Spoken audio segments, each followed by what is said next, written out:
Try clicking on the Zoom link again. Nope, I see you now. I can let you in. Hang on.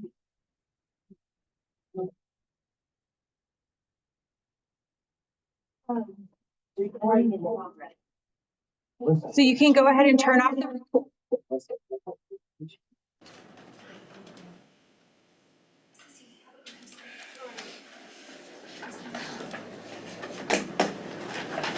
Turn off.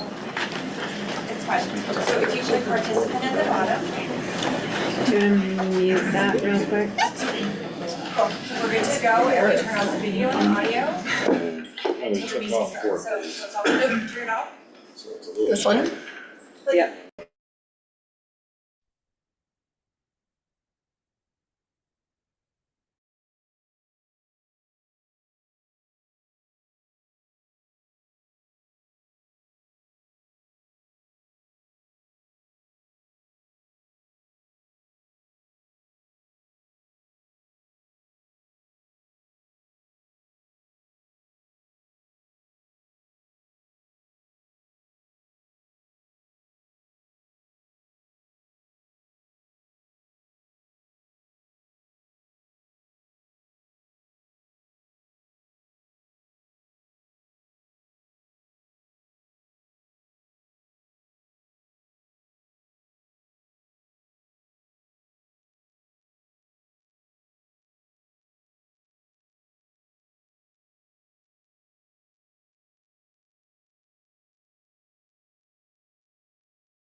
Commissioners, staff.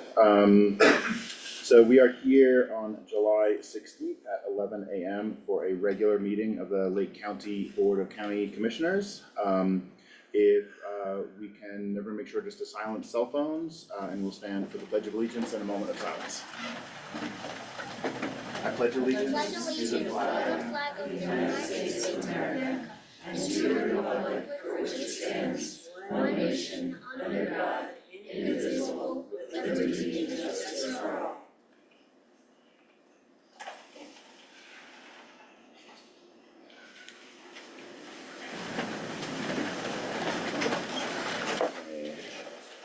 Thank you, everyone. So we'll start with reviewing and approving the agenda. I think we have a few items that we know need to be removed as they're not ready yet, and one possible change of order. So my understanding is agenda items number 8, 10, 12, and 19 are not ready, which are the Arkansas River Community Preserve Management Plan, discussion of the PSA with Savio House, the IGA with Get Outdoors Leadville or Goal, and the policy guidelines for Cora requests. Does that match staff's understanding? Great. So I think look to remove those, and then if staff are ready, we were gonna propose moving agenda item number 6, which is the Angel View 1 land use file, move that up just to respect everyone's time. I imagine quite a few people in the audience are here for that, so I thought we could save people some time. But I think still checking to make sure staff are ready for that, so we need to be a little flexible. So with those 4 agenda items removed and the potential to change the order, look for a motion to approve the agenda. I'll move to approve the agenda with items 8, 10, 12, and 19 removed and a potential shift in arrangement based on staff's readiness. Second motion. Great. Call for vote. Aye. Aye. So motion is approved. So to move on community information items, I do not have any. Commissioner Mudge? This past weekend, I've been talking about for several months, Team Rubicon came out in coordination with the fire department and the county, and we did a lot of right-of-way work along County Road 17, Mountain View Drive. We did work from Silver Hills west to the junction of County Road 9, and so there's a lot of material out there still. They took down a good amount of trees right away, which is what we were hoping for. And they did a lot of hazard ignition zone assessments on property owners' homes.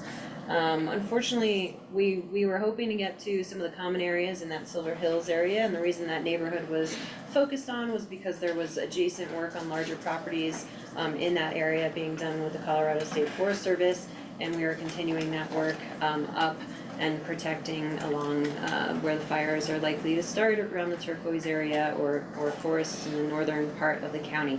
So we weren't able to do some of those common areas, but they did a lot of those assessments. I think a couple of people's homes maybe got some treatment done with smaller trees and smaller work, but there's actually a lot out there that a lot of trees that need to come down around the power lines, and so that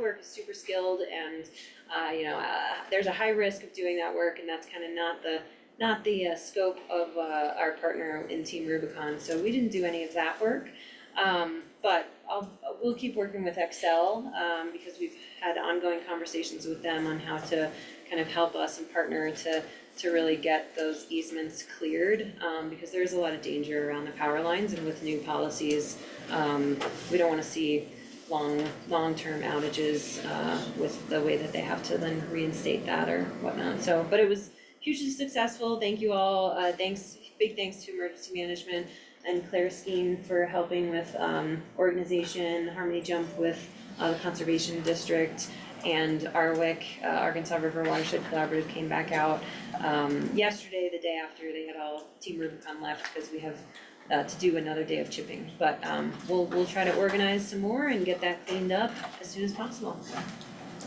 Sarah, I had a quick question on that actually. Like your mention of carrying around utility lines, and those are Excel lines. I'm just curious if the fire mitigation partners that you're working with and they're helping the county, do they like Excel's guidelines for how much they clear around those lines? And I should say, I mean, I'm on the Sangre de Cristo board, and when Sangre de Cristo does fire mitigation, they clear very extensively through their entire right of way, which sometimes is not looked on well by communities, Right. but certainly protects their lines. Yep. And I've heard informally from some community members, like, you see like what looks like delicate trimming around the XL lines. Right. And I just am curious if there's been any discussion about what XL's guidance is on that clearance. That would be a great discussion for our next Forest Health Council meeting coming up here. I think we have one this month, I can't remember the date, but that's part of the ongoing conversation with Excel to really do the work. I mean, they mobilize, they pay for the people to come out, and they mobilize them to get 20, 30 feet up in the trees, taking off little limbs. There's still quite a few trees that are in contact with power there's a lines, ton. and there's trees that have been, the top has been chopped off, and Yep. the whole tree should have been taken down. It's Yep. nowhere near where it needs to be. Nope, it is not, and I'm glad you share that opinion, but I drive Help. through it every day. yep, I know, every time I drive down those roads. But we'll include that on our next Forest Health Council meeting, and anybody that might be able to help with reaching out and advocating for a bit more of that work to be done more effectively would be great. Yeah, Thanks, and I'll make the offer. Sangre de Cristo staff would be happy to share what they do. That's great, and I know, they have come and given us a presentation on that, which was pretty impressive, and I appreciated, so, thank you. Commissioner Edwards, do you have any community information? Yeah. Okay, great. Then let's, public comment for items not on the agenda. When we come to things that are on the agenda, we'll consider public comment at that point. So if there's anything not on the agenda, please. And if you could state your name and address. Right. I'm Rick Aiken. I'm a part-time resident of Twin Lakes. My wife and I have had a house on County Road 26 for 17 years. And I've been confused about why the county has not gotten involved in the problem of Twin Lakes regarding the barn pond. And just this morning, I got something that sort of shed some light on it.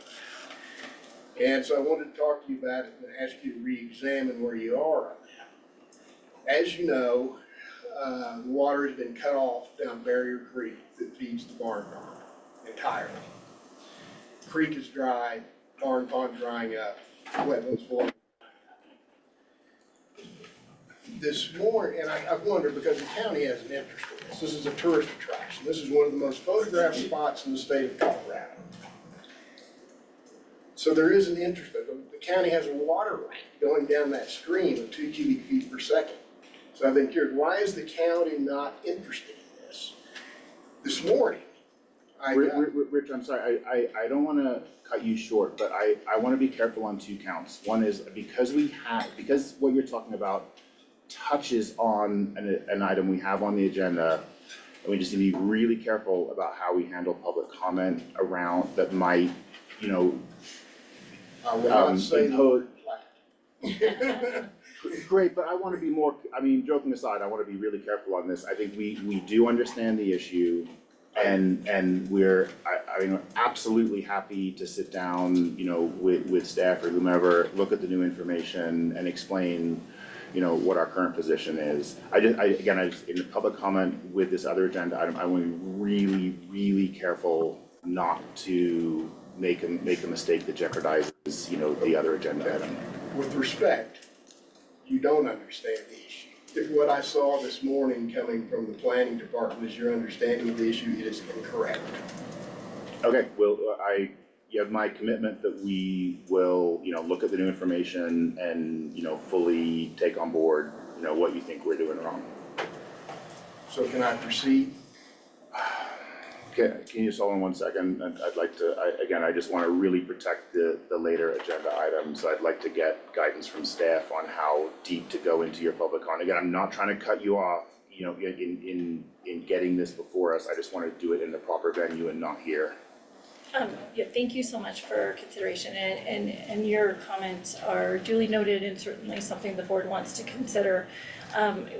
Protecting the subdivision final plat today is of the concern, and so I do think that allowing you continuing, to keep it if you want to continue to ask to provide comment, that we're not talking about the subdivision or the plat would be fine, but I think keeping it to 3 minutes, this is not a time that I think the board would respond to those comments because, you know, it's just a comment period.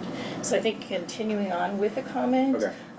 keeping it to 3 minutes, you know, we've got a big agenda today and lots of concerned citizens. I think it's absolutely important for you to be able to share your comment but treat it as a comment and keep it to the barn pond issues. Yes. Okay, great. Okay, so Okay. please go ahead.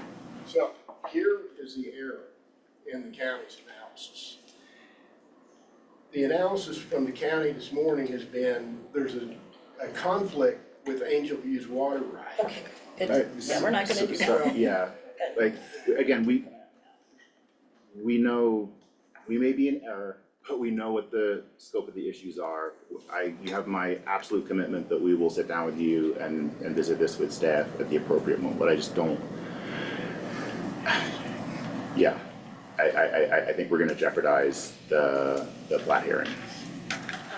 I may also suggest that it be within the county commissioner's discretion if they would like to entertain public comment afterwards. So Oh. it doesn't, you know, to allow him to Sure. continue his comments, Yeah. because some of what he's coming in on, he may be informed by the hearing that's on the schedule. So if you wanted to, at the end of your meeting, entertain further public comment, that would be at your discretion.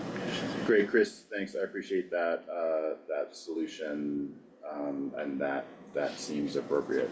So Rich, again, sorry, I respect your need to broach this, but I think we'll either follow Chris's suggestion if the board, you know, if the commissioners are willing, or again, you have my commitment that we'll sit down and fully engage on this. Okay. Oh, sure. Okay. Senator Ken Clover, retired. I was honored to sit where you sit many years ago.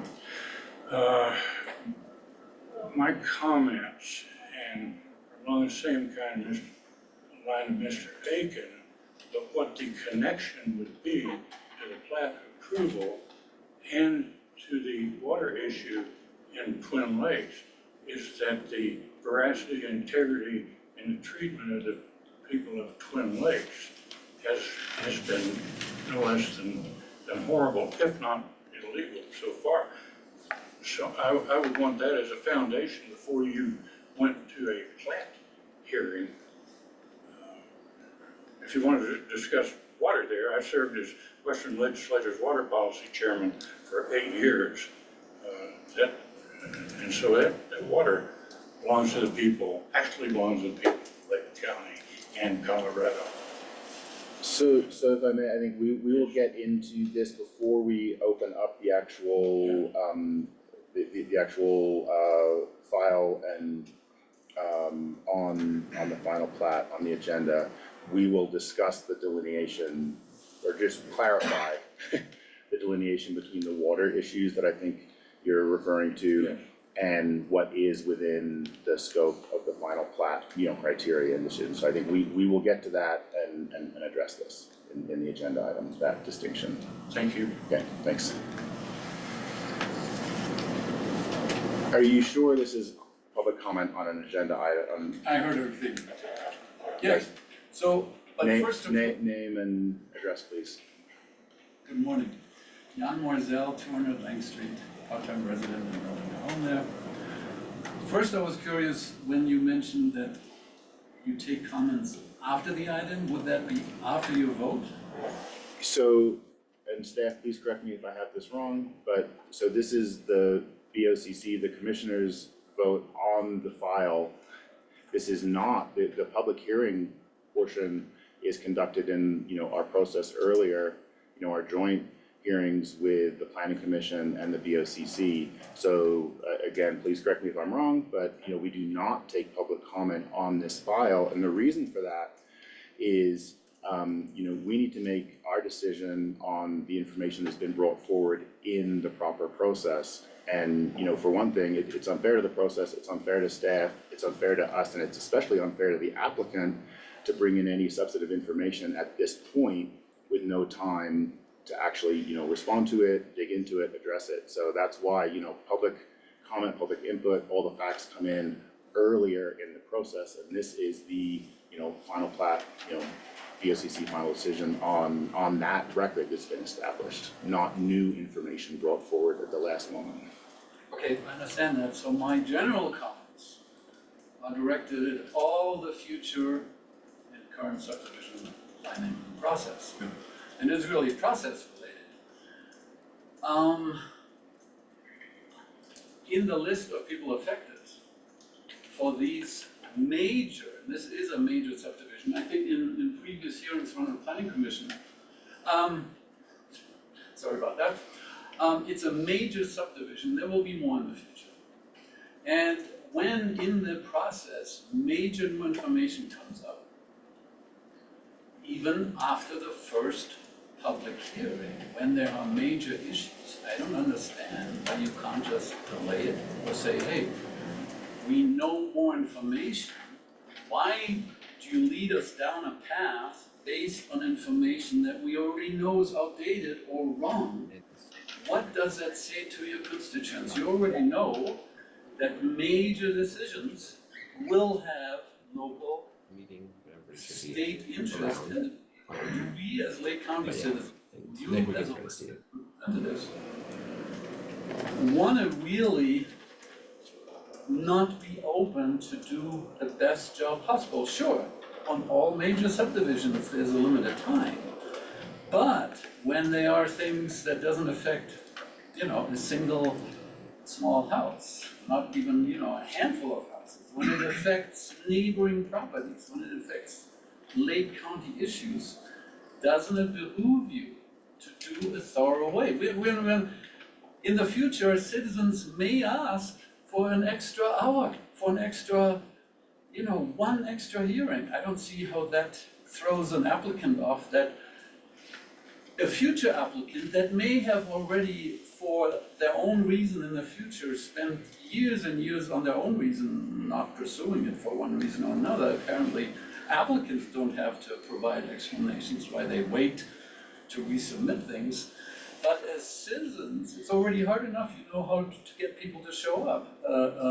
In the future, you may have a big group of people show up after the first hearing. I don't understand why with a minor tweak, I would say, you may in the future allow a more thorough, up-to-date display of all the facts, including in the future there may be cases where state departments, federal agencies have to come to a conclusion. They might be working on their reports while this is sitting on your desk for a final plat, maybe in the future. And so let them finish their reports at least so that you have that. I don't see any reason for major subdivisions that have a major impact identifiable, and I know you can tell when major issues come before you, that you wouldn't want to take, what is it, a couple months? I don't know, not years, but a couple months to let state, local, state, and federal agencies issue the final report. Thank you. Thank you, Jan. Typically in public comment, we don't get into a back and forth, it's just to take on board issues with staff, so I hear what you're saying. Unless staff feels the urgent need to respond, I think we'll take that on board and, we'll take a look at how we handle that kind of situation that you're talking about. Any other public comment in the room? I see none. Any public comment on? Will there be public comment before the issue at hand? There will not. So as I said before, and again, when we get to the agenda item, we'll lay out clearly, how we got to where we are today, and where we are in the process. But the public hearing and the time to gather information into the file, into the staff report, into the public process, and to give staff and us and applicants a chance to review and respond to that and dig into it, that's already happened. So we are here on our agenda item on the Angel View file to look at what is in the record, and that's just how we have to run it. Then I have public comment. Okay, can I again urge you to be really careful not to, encroach on the the actual final plat. Sure. Okay, go ahead. I guess it's more of a question that when, Oh, sorry. my name is Amy Haywood, 200 Lang, part-time resident, Great, thank you. Twin Lakes. How much work is allowed, just in general, on the foundation of a subdivision before it has been permitted? And are applicants, are they required to get the proper, what do you call permits before they start really changing the sculpture of the land, streams, lakes, roads, trees? So I think that would be my question, that I don't think that the county, with their limited resources, have the ability to kind of follow what is happening on a large development because of lack of manpower. And I know when we were going to get our septic put in, we asked for a high-end septic system and it was rejected because they said they didn't have the manpower to inspect 1/3 of an acre's small little septic system. And so I'm wondering what kind of manpower the county has to follow up and address larger scale projects, or are they assuming the integrity of a developer or a builder or a homeowner?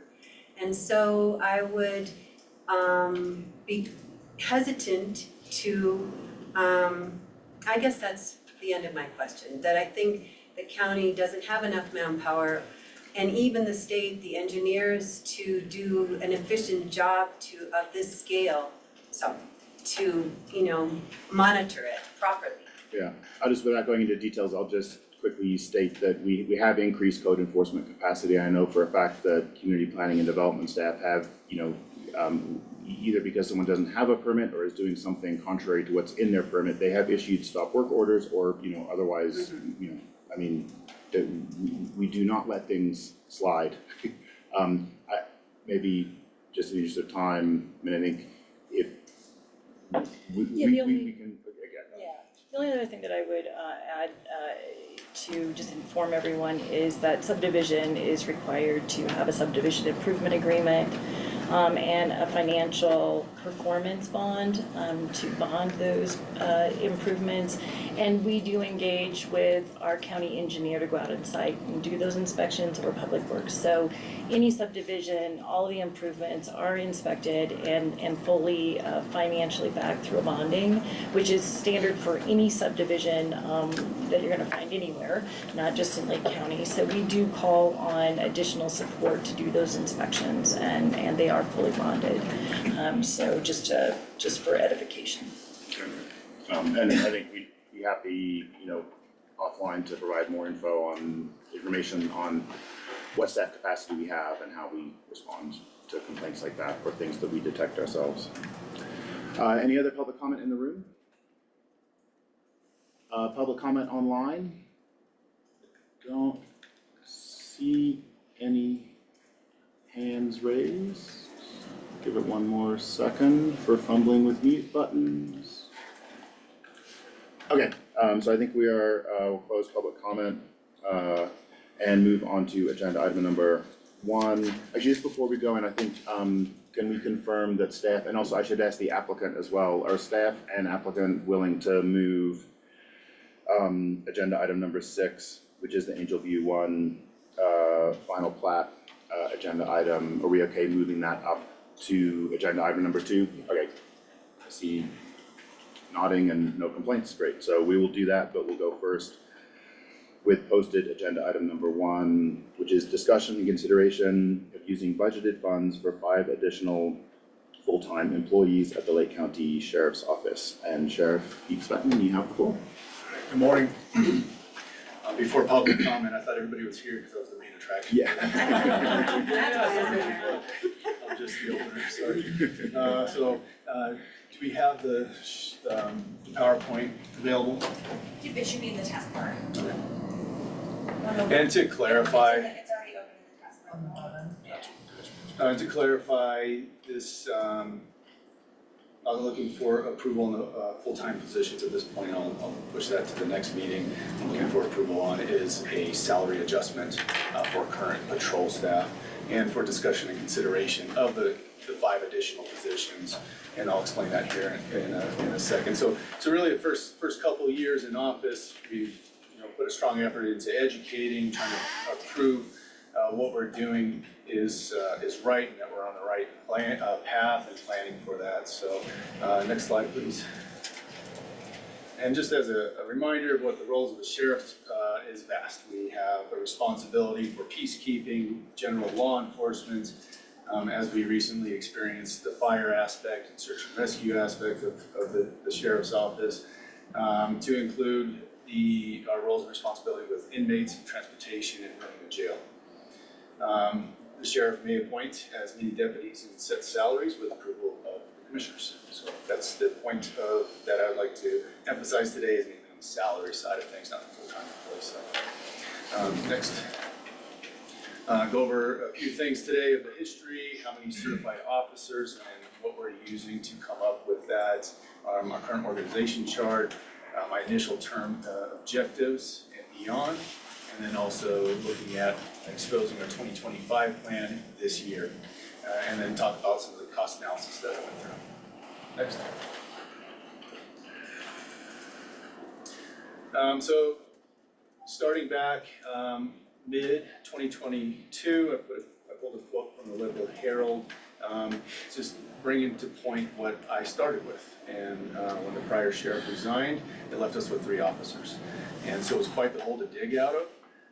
And I brought up some of to bring up the busyness of what our county experiences. These are just calls for services throughout the year.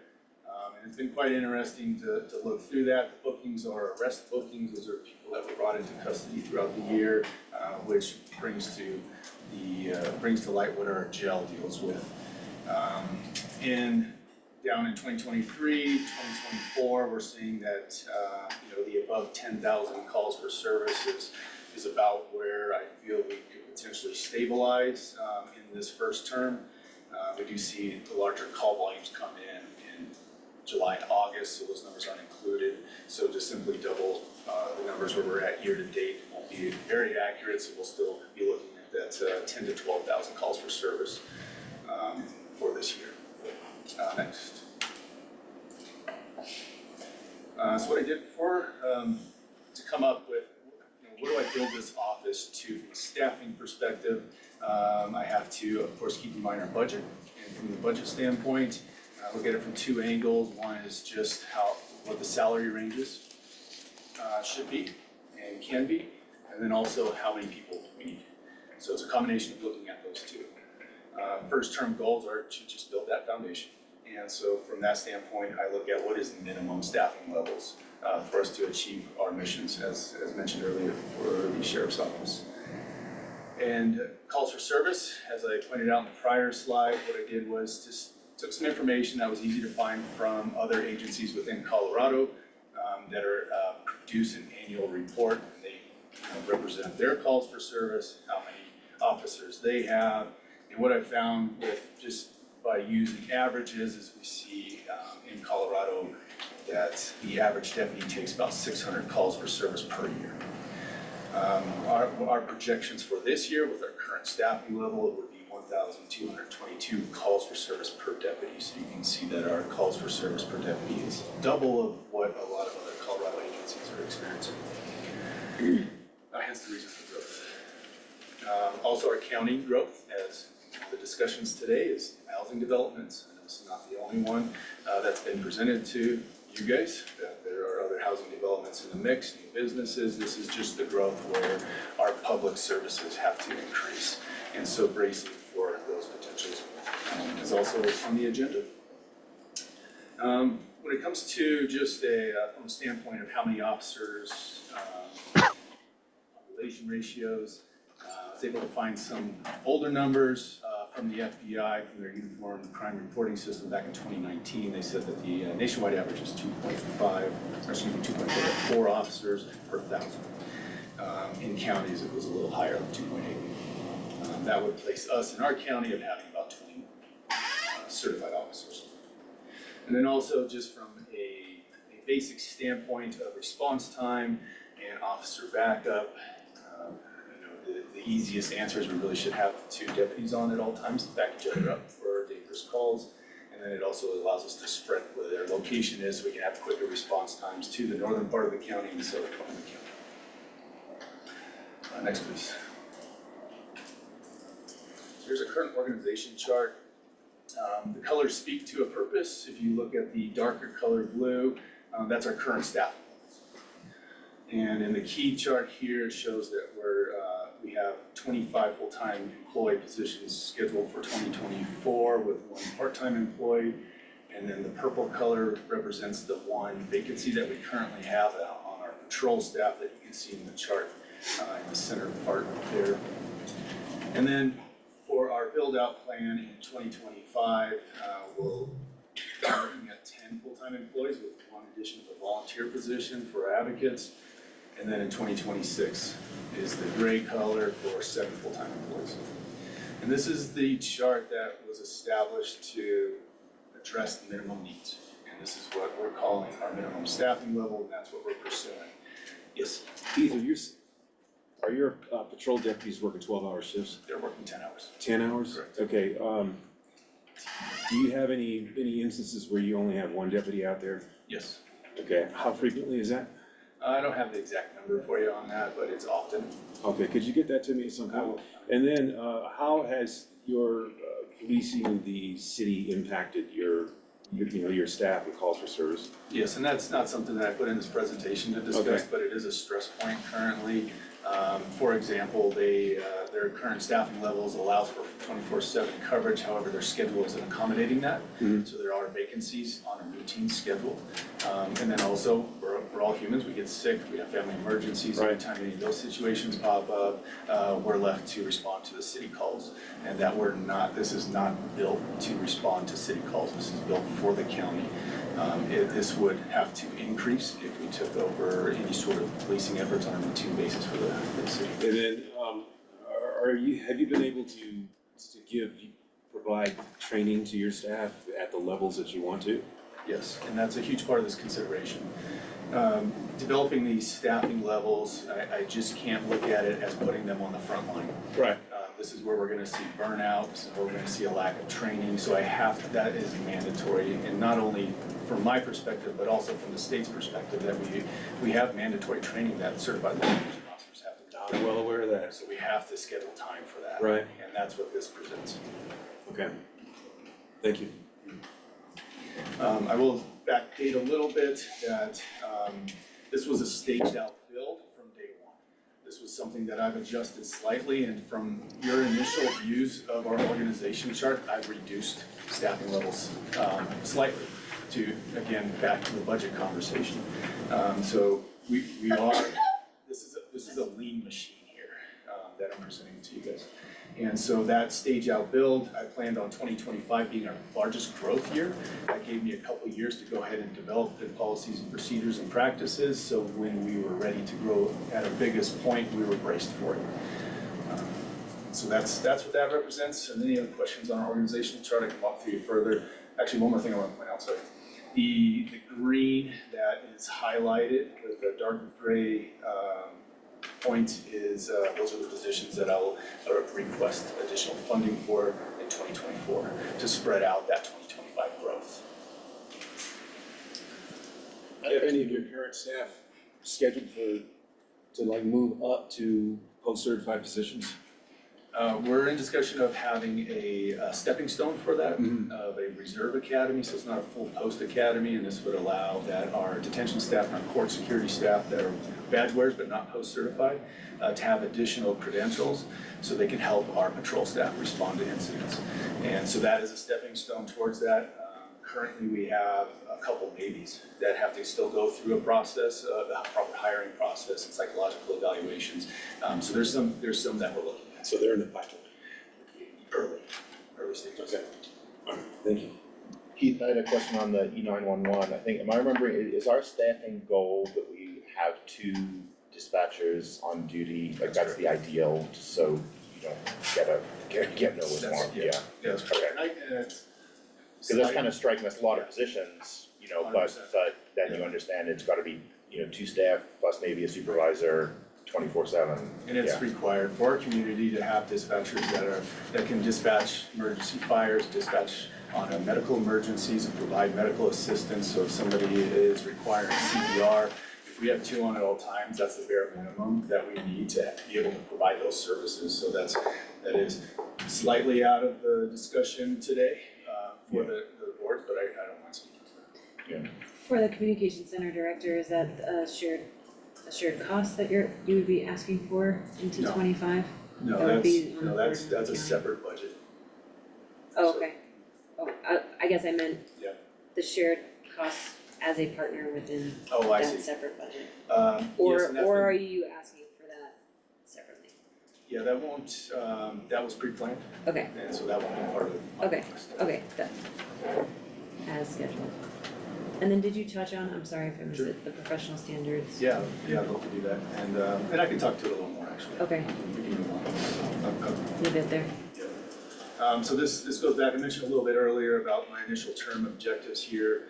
My first focus was to build that foundation, and I see that built through community trust, and learning what is our base level from a crime standpoint. I believe it's hard to go ahead and try to focus on reducing victims without understanding what is our baseline. And if we go back, we don't have to go back to our calls for service list, we see numbers waving. And my first year or so, I heard a lot from the community that there was just a lack of trust in law enforcement. And so calls weren't coming into our dispatch center. So as we see those numbers increase, I don't know where we're at exactly. So searching for that, I think, is key to our foundation, so we know how to counter criminal activity in our community.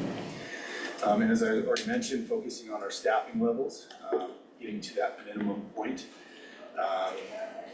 And giving that direction, not just from an education and training standpoint, but to staff members that are making morally and ethically correct decisions and understanding that general direction of our office. We're also focusing on recruitment and retention because getting to those staff levels require those 2 aspects. From a recruitment standpoint, we've taken a very individualized approach. Where if we have a viable candidate, we reach out to them, have coffee with them, talk about our mission, talk about what we're doing, and it turns into this joint initial interview, which has worked out well. And then also having buy-in from every single staff member is huge. Where are we going? What are we doing? Having that buy-in from those staff members, they in turn turn into a part of our recruitment effort, and that has paid off. And from a retention standpoint, it's been extremely hard in our community. We have a long history of high turnover with law enforcement, and I chose the path of trying to retain people.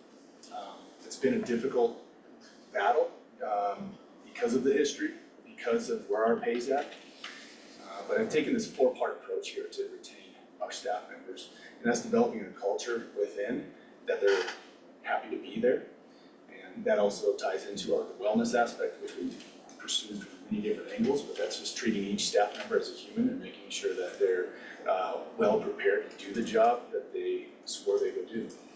And then also the pay incentives and benefit portion, benefits side of things.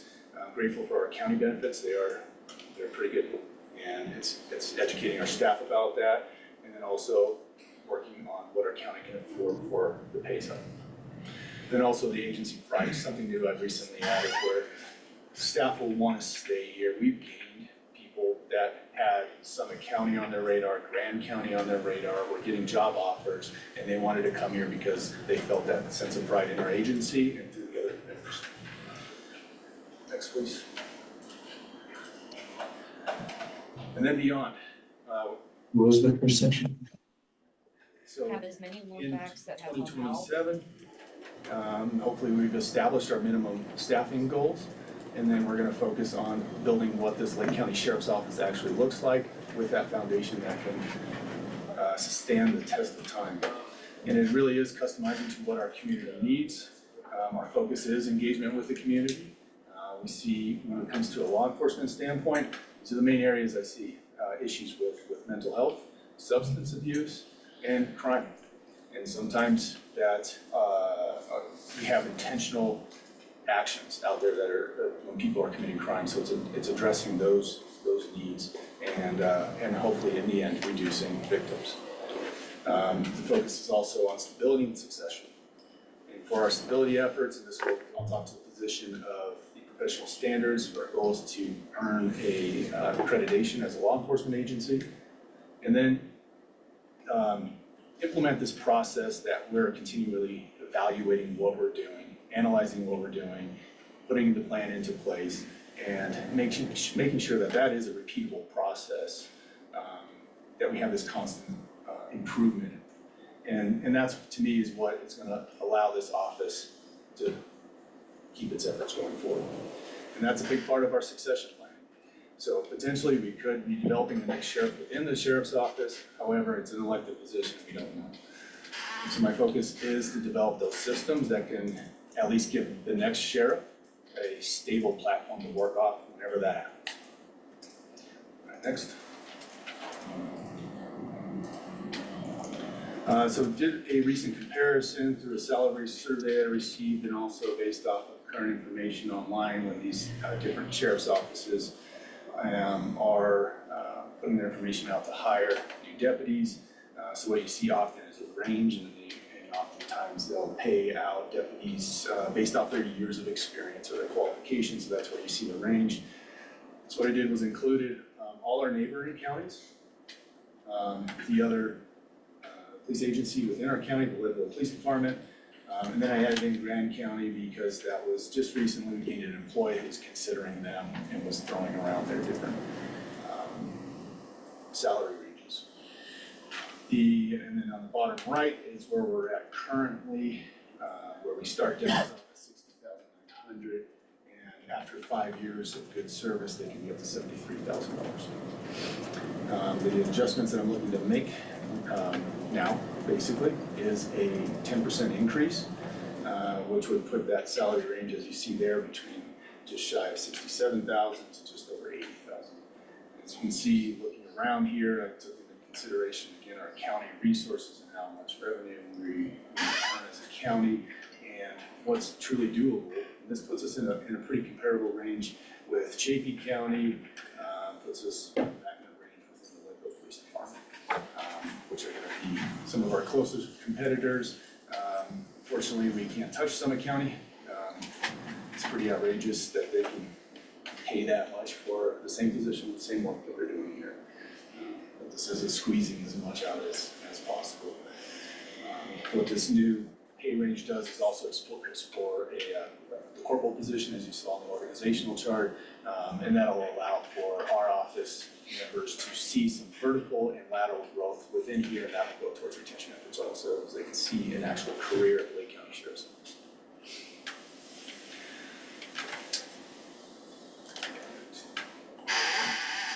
So what I'll come back and request these positions in the next meeting are down here at the bottom. So our goal is to pursue the patrol captain position, another patrol deputy, an animal control, and then 2 admin positions.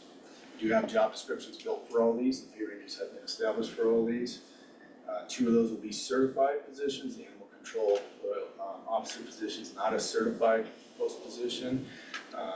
The admin assistant position would fill our needs to provide all the records to the state, to the federal government that we're required to report, which is pretty extensive. And the professional standards position is initially, it will largely take over our training requirements, and then allow us to take that first step towards our accreditation. I got a question for you. Yes. On the animal control position, are you gonna provide that service to the city or just the county? I don't know if I have an exact answer for that right now, because I know that we're in discussion with what that IGA looks like.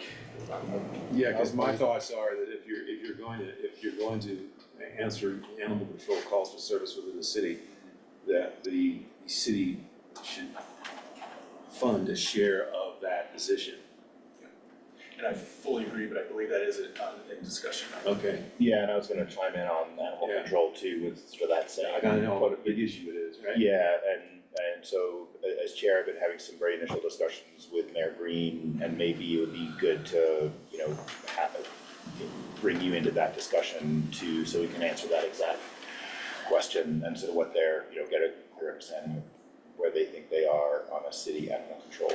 That's great. Because I know from previous experience, there's quite a few animal control calls within the city, Correct. probably the majority of them. Yes, and I quickly to speak to that, we've pulled records for our calls for service, and when I extract the calls that are reactive calls, so we get a call on a complaint, and it's not a proactive call, it'd be like a traffic stop or a business check. When I remove those, animal control works its way to the top 3 of both Leadville and Lake County, so it is a priority. That's why we're trying to push that out quicker, sooner than later. I kind of worked my way back up. Our long-term goals are 42 full-time employees with Lake County Sheriff's Office. That includes myself, within the law enforcement division having 17 certified deputies. And what that number would do is to go back to the conversation of an average call taken per year per deputy. That would put us a little over the average, but closer to that 600 range. It'd be about 650 calls per deputy per year, which is, again, a little higher, but it puts us in that range that's comparable to other counties. Currently, we're at 24 with 9 of those as certified deputies. Next. And so to this point, I want to bring up why I'm not requesting those additional positions today, is because I looked at our salary and wages remaining balance for the end of this year because of delays in hiring our vacancies and still having one vacancy, that we had a remaining balance, and that the additional positions with the patrol increase would be $125,000. However, my mistake was that's $125,000 what I budgeted for, and that won't be consumed by there. Now, by removing those full-time positions, the 10% patrol increase that I spoke about is within our budget. So that's the portion that I'm requesting an approval on, and the additional positions I'd like to come back for as an additional request, and I'll rework that figure for you guys. The last note there is I've projected what this cost will be up to through 2028. The reason why I did that is in 2026 we hit our what our goals were for growth and stabilizing. So 2027 and 2028 represent stability at the sheriff's office and what that cost would actually look like year after year, with consideration of potential COLA or step increases for different internal promotions. And so those numbers have been added. I didn't add them to this slide deck, however, I can present those next time. That's it. Did you guys have any questions for me outside? Thank you, and thanks for all your consideration. It was well said. So am I the main show now? Your last slide, I'm not asking for the additional staffing, but with we have had many conversations over the last couple of years on recruitment and retention, and knowing that it's not just the pay, right? It's the culture, it's the climate, it's the stress on deputies and staff in general. Have you discussed with Tim or the manager about adding one position? I mean, we have one vacant currently, right? Correct. Where we have, so, and maybe in all reality, we wouldn't fill an additional position through the end of the year, but if you find great candidates or folks, I would hate to not be able to bring them on board. So do you have, could we work together to? Potentially, yeah. And so that was something I found off in my numbers this morning, so I'm not coming to you, that's why I'm not asking right now, is because I need to look at my numbers again. Okay. And one thing that I'm comfortable with is taking care of our current staff. Yeah. Making sure that they receive that, and that's just for the patrol staff. Mm-hmm. So that's why I feel more comfortable talking to you guys during the next regular meeting and thinking, okay, my numbers are. Yeah. Okay, well, know that I would be supportive of entertaining that. And I think that the numbers that you provided are, as you displayed, well within kind of competitive numbers, but also, again, having many conversations together about the demand of the job. I think that seems very fair, and also with our, the work that we've done over the last 3 or 4 years in building management and accountability within departments and across the organization. I believe that I have witnessed you improving upon that and doing that, so, you know, at first when we were making these big shifts in the county, it was a big change for us but trusting and then having, the support of staff and the organizational structure, both within your office and, at the county overall. I hope you feel that support and to manage your office. I appreciate that, and I do. Okay, great. Yeah, I'll just add, I mean, I really appreciate, you know, again, every time I see, you know, some version of this presentation, it's great to see you rebuilding and building on, you know, this department with such a clear, like, 3-year plan, and just knowing that it just takes that steady, constant work and attention. So, yeah, can't say enough how much I appreciate that. I think, I will say one, like, I think the salary ranges you're proposing, I mean, it's impossible to argue against them when you see what, you know, neighboring counties are paying. I think this may be sort of more like a comment or question for staff for other departments, is I just wanna make sure that we keep an eye. I mean, the sheriff's office is sort of its own thing and it's different from different departments, obviously, but I do just wanna make sure we keep an eye on how this feels across the whole county and other departments, and that, you know, so again, more a question for sort of HR and. The studies we've had on equal pay for equal work. Yeah, and I think, you know, I feel like I don't know if this is like written down this formally, but I think, you know, our compensation, salary and benefit philosophy has been to be, you know, fair and consistent within and across departments, and we just need to keep an eye on that while we're doing what's right for the sheriff's office, we don't lose track of, you know, doing what's fair and right for the other departments too, given, I mean, cost of living, what neighboring counties pay, all those things, so. Again, not, you know, need to respond to that, that's directed at Tim. Well, to that comment, I mean, you both have had many conversations about this, so I presume you are supportive of the proposal? Yes. Or do you have, okay, no concerns? Okay. Alright, any other comments? Don't see any further comments or questions, so sounds like you're about to make a motion. No, I move to approve the proposed salary increases for existing, is it deputies alone or staff? Certified, yes, so it's the certified staff. Okay, for the certified staff, patrol staff?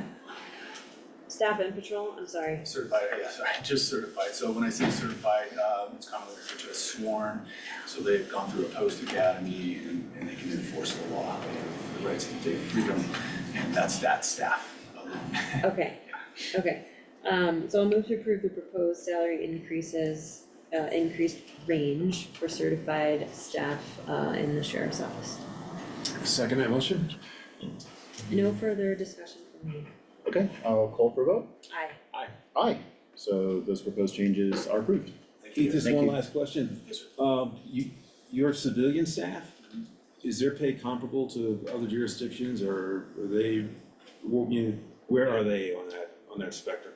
I'm gonna roughly say yes. I haven't done as much research on them as I have with patrol over the past couple months. But when I established those, I did initially look into other surrounding counties, and they are very comparable. Okay. So I need to look at that again to see how things have changed over the past 6 months or so, but. Because we want to keep them too. 100%. Yeah, and actually, I'll add, I mean, I think Sarah said this, but in part of her comments, but I sort of want to reiterate that, I mean, as you have open positions for these hard to fill positions, I mean, if you get good candidates, I mean, come to us, I mean, let's not pass up a good candidate. If you find just- somebody good, let us know. Yeah. Okay, yeah. So, great, I appreciate it. thanks. All right, thanks.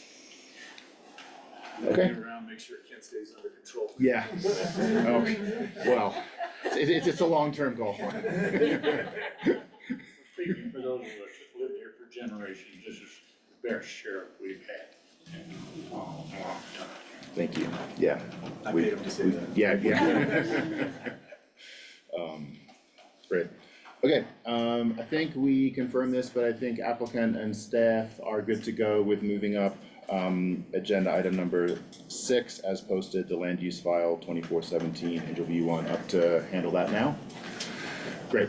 So, let me start with some opening statements. As became clear during some of the public comment, there are issues or potential issues that are within the bounds of this agenda item and some that are not. So I just wanted to open up with some, before we open the file on this agenda item, wanted to mention a couple things. First, want to clarify that the decision before us in this meeting is in regards to the Angel View 1 final plat.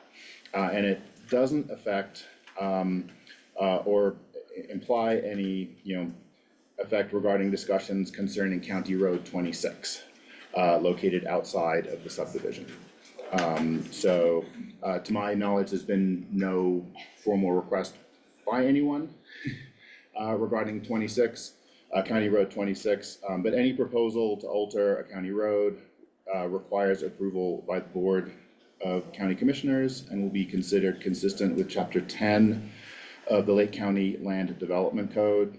And in addition, that if that matter comes to pass, that will be considered through coordination with any applicant, with county staff, with the BOCC, and again, just to state clearly, any issue of County Road 26 outside the boundary of this Angel View 1 plat is a different matter from what is before us today. Second, the BOCC is very interested in entering into a discussion regarding any neighborhood or proximate impact, a mitigation plan to address any potential impacts regarding Angel View's substitute water supply plan. Staff has introduced the idea to Mr. Elias, the applicant, and has been provided a willingness to engage in further discussion regarding this matter. And again, regarding an impact mitigation plan regarding Angel View's substitute water supply plan. The BOCC would like to confirm Mr. Elias's commitment to a mutually agreeable planning effort, if the applicant would reply. Yes. Thank you. And just to say clearly, in case you didn't catch the recording, there was an affirmative response from the applicant to that request. Thank you. So with that said, and hopefully some clarification, we'll clarify some other matters about what is and isn't in this agenda item today, but I'll begin with the opening statement on land use file 2417, Angel View 1 major subdivision final plat. Can I ask you a question? Please. I'm sorry. The last request that you made, can you just clarify that for me on the substitute water supply plan or activities? My understanding of what that meant is that. Do you want Sure, Yeah, absolutely. So it was brought to our attention that the county would really like to engage with Mr. Elias in when the substitute water supply plan had been utilized previously, it caused concerns and adverse impacts to the adjacent property owners and environment. And we want to be proactive in preparing a plan that would be mutually agreeable with Mr. Elias and the county to ensure that we think about those negative impacts and how do we properly mitigate them to avoid that in any future utilization of that water as a substitute supply. So it's wanting to make sure that we don't have a repeat of those kind of events and that we have better communication around that and that we're really looking at mitigating any kind of adverse impacts. Okay, and activities that might include pumping or, okay. Noise disturbances, hours of operations, those kind of things. Okay, great. And maybe to clarify further, the reason we're talking about this now before beginning the actual, substance of the agenda item is that this occurs outside of the boundary of the subdivision, so it's not within the scope of this agenda item, but we just wanted to bring that up before we begin. Well, there's some Yeah. delineation between land use and the water use in our For sure. jurisdiction over the water. Exactly. And I think we'll maybe get into that in the staff report some, or we'll get to that too. Okay, the Board of County Commissioners will now hear from Community Planning and Development Director Ann Schneider regarding file 2417, Angel View 1 subdivision final plat. This statement I am reading shall be incorporated into and made a part of the record on these proceedings. The purpose of today's agenda item is to consider whether the final plat application should be approved. In considering that matter, the Commission will address the approval criteria set forth in section 3.16.5, subparagraph G, final plat approval criteria of the Lake County Land Development Code. As set forth in 3.16.5, final plat, staff will be presenting findings consistent with the approval criteria for the Board of County Commissioners to consider. There is no public hearing associated with the final plat review. Consequently, public comment will not be taken. Public comment was taken and considered during the public hearings held at sketch plan and preliminary plat.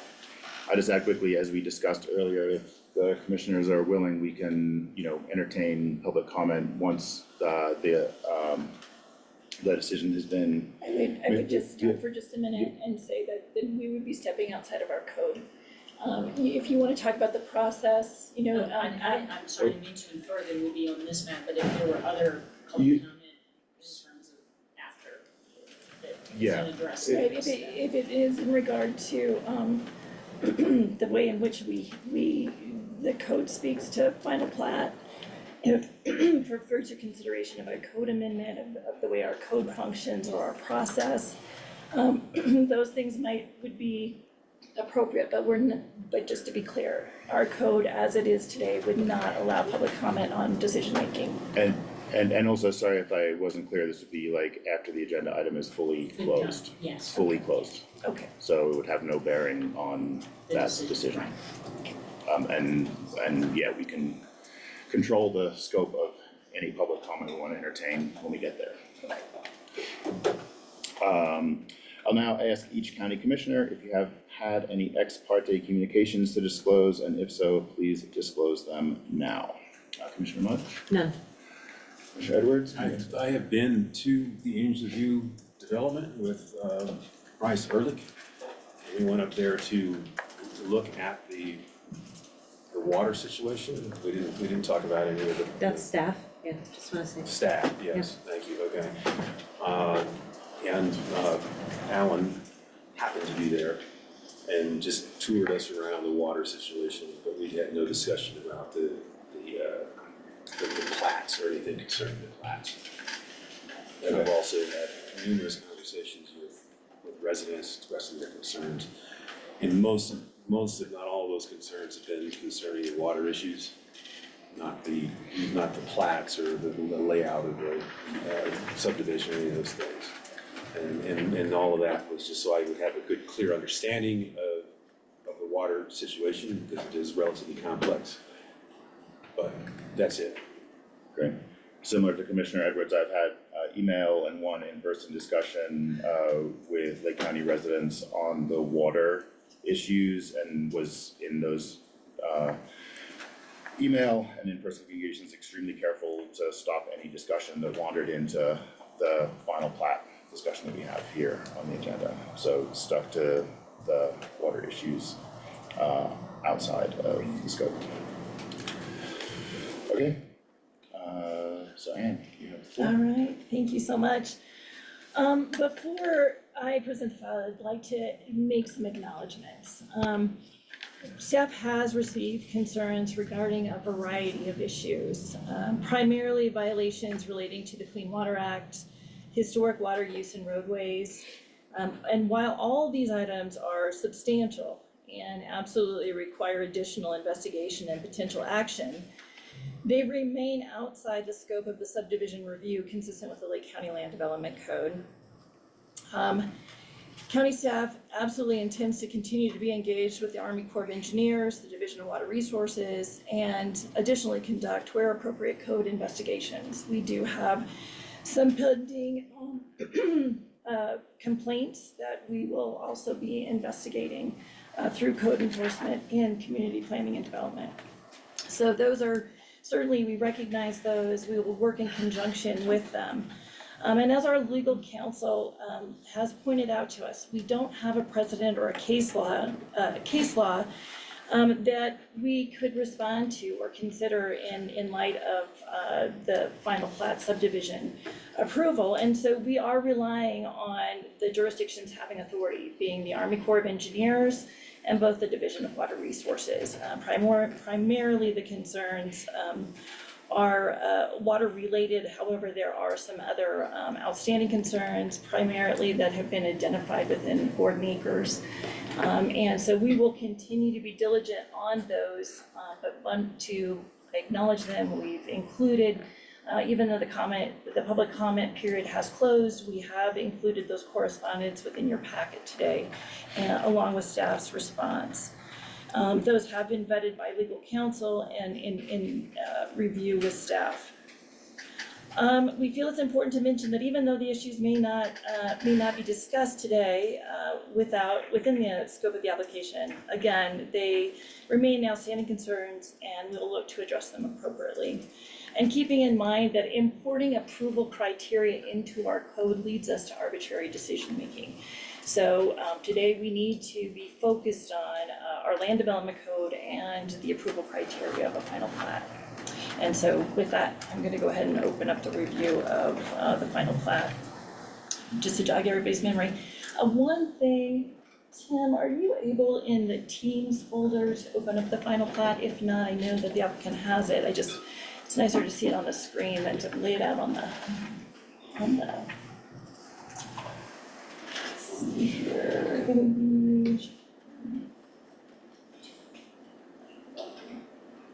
No, one. Thank you. In our quickness, and let's go to the second page. Actually, let's get, oh, sorry. There's 5 pages. We've got a lot of plat notes. We made them put in a lot of information on this plat. So let's go to the next page.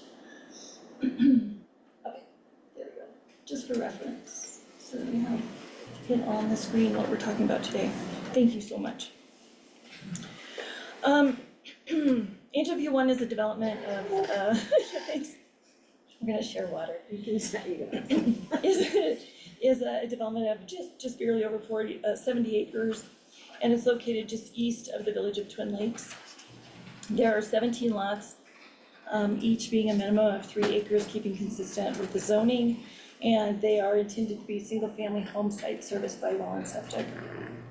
As you will remember, under Resolution 2020-04, the sketch plan was conditionally approved, and then we conditionally approved the preliminary plan under Resolution 2021-15. And through that review, I'm going to refer to the staff report. So one of the first things that are the areas of concern, we're going to go ahead and just discuss the water issues. The applicant has 2 different water decrees. One which provides the individual wells that service the subdivision, and then the decree 21 CW 3008 for Bartlett Gulch diversion, which provides the water for the ornamental features within the Angel View subdivision. We became aware that there was a concern regarding a Clean Water Act 404 violation, which occurred on a parcel owned by the developer, Mr. Elias, within Gordon Acres. So we have reached out to Daniel Delgado, who is the investigator and responding to the pending violation. There is indeed a violation of disturbance of the wetlands. A nationwide 29 permit was required to have been pulled. In talking with Mr. Delgado, we determined that he went back at preliminary plat by statutory requirement. We referred the Angel View subdivision to the Army Corps of Engineers. They provided what's called an NPR, or no reporting required, or no permit required finding on the Angel View subdivision. So we reviewed that finding with Daniel and wanted specifically to find out if the violation that has been brought forward and is occurring on the Gordon Acres parcel, which also has the substitute water supply plan for the subdivision, would be cause for any type of reevaluation of that NPR for the Angel View subdivision. We've provided it in writing from Daniel that is not the case. They will not be doing a reevaluation of the permit and the determination that was provided by the Army Corps at preliminary for the subdivision. So I have provided Mr. Delgado with my staff report and provided him the fact that we would be moving forward today for final plat. He was unable to join the meeting because he had a prior obligation, but he said he remains available to us and wants to work in coordination as he furthers his investigation. If something would occur that would have some kind of impact, that he would be asking for coordination with us on a local level. But currently that is the finding and the investigation that we've done. That's been provided to our legal team for review in consideration of moving forward with the final plat. As I said, the water decree that speaks to the potable water needs of the subdivision is 20 CW 3020. And under our statutory obligation, we are looking to ensure that the water supply has been approved by the state engineer for the individual wells and the water supply to furnish to these subdivided lots.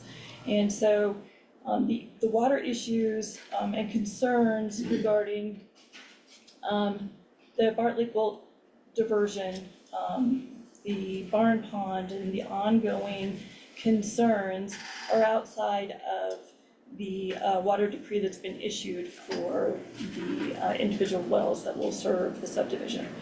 That's been decreed for 17 individual wells plus 2 additional wells for the future incorporation of a community center and a chapel within the subdivision.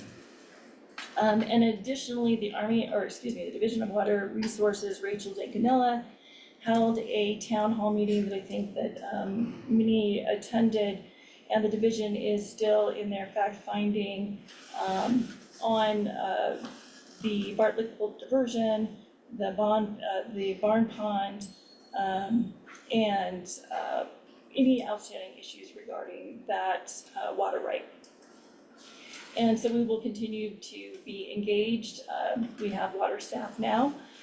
Bryce is on vacation and he wasn't able to join us today either, but I know that we are working very closely, and if something does arise that affects that decree or any future ask of the county, we do have staff helping to navigate that issue.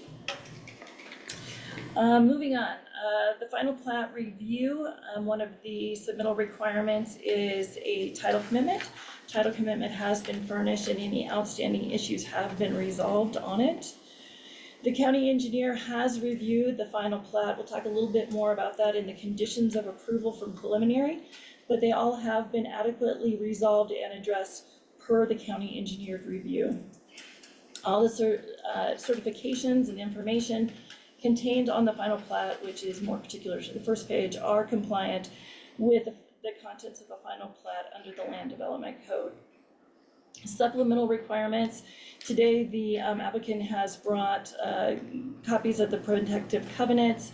As you will remember, there were several items that we incorporated in those.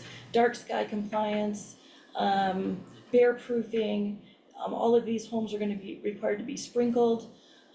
There's just to name a few, but those covenants were fully reviewed and vetted during the preliminary plan review.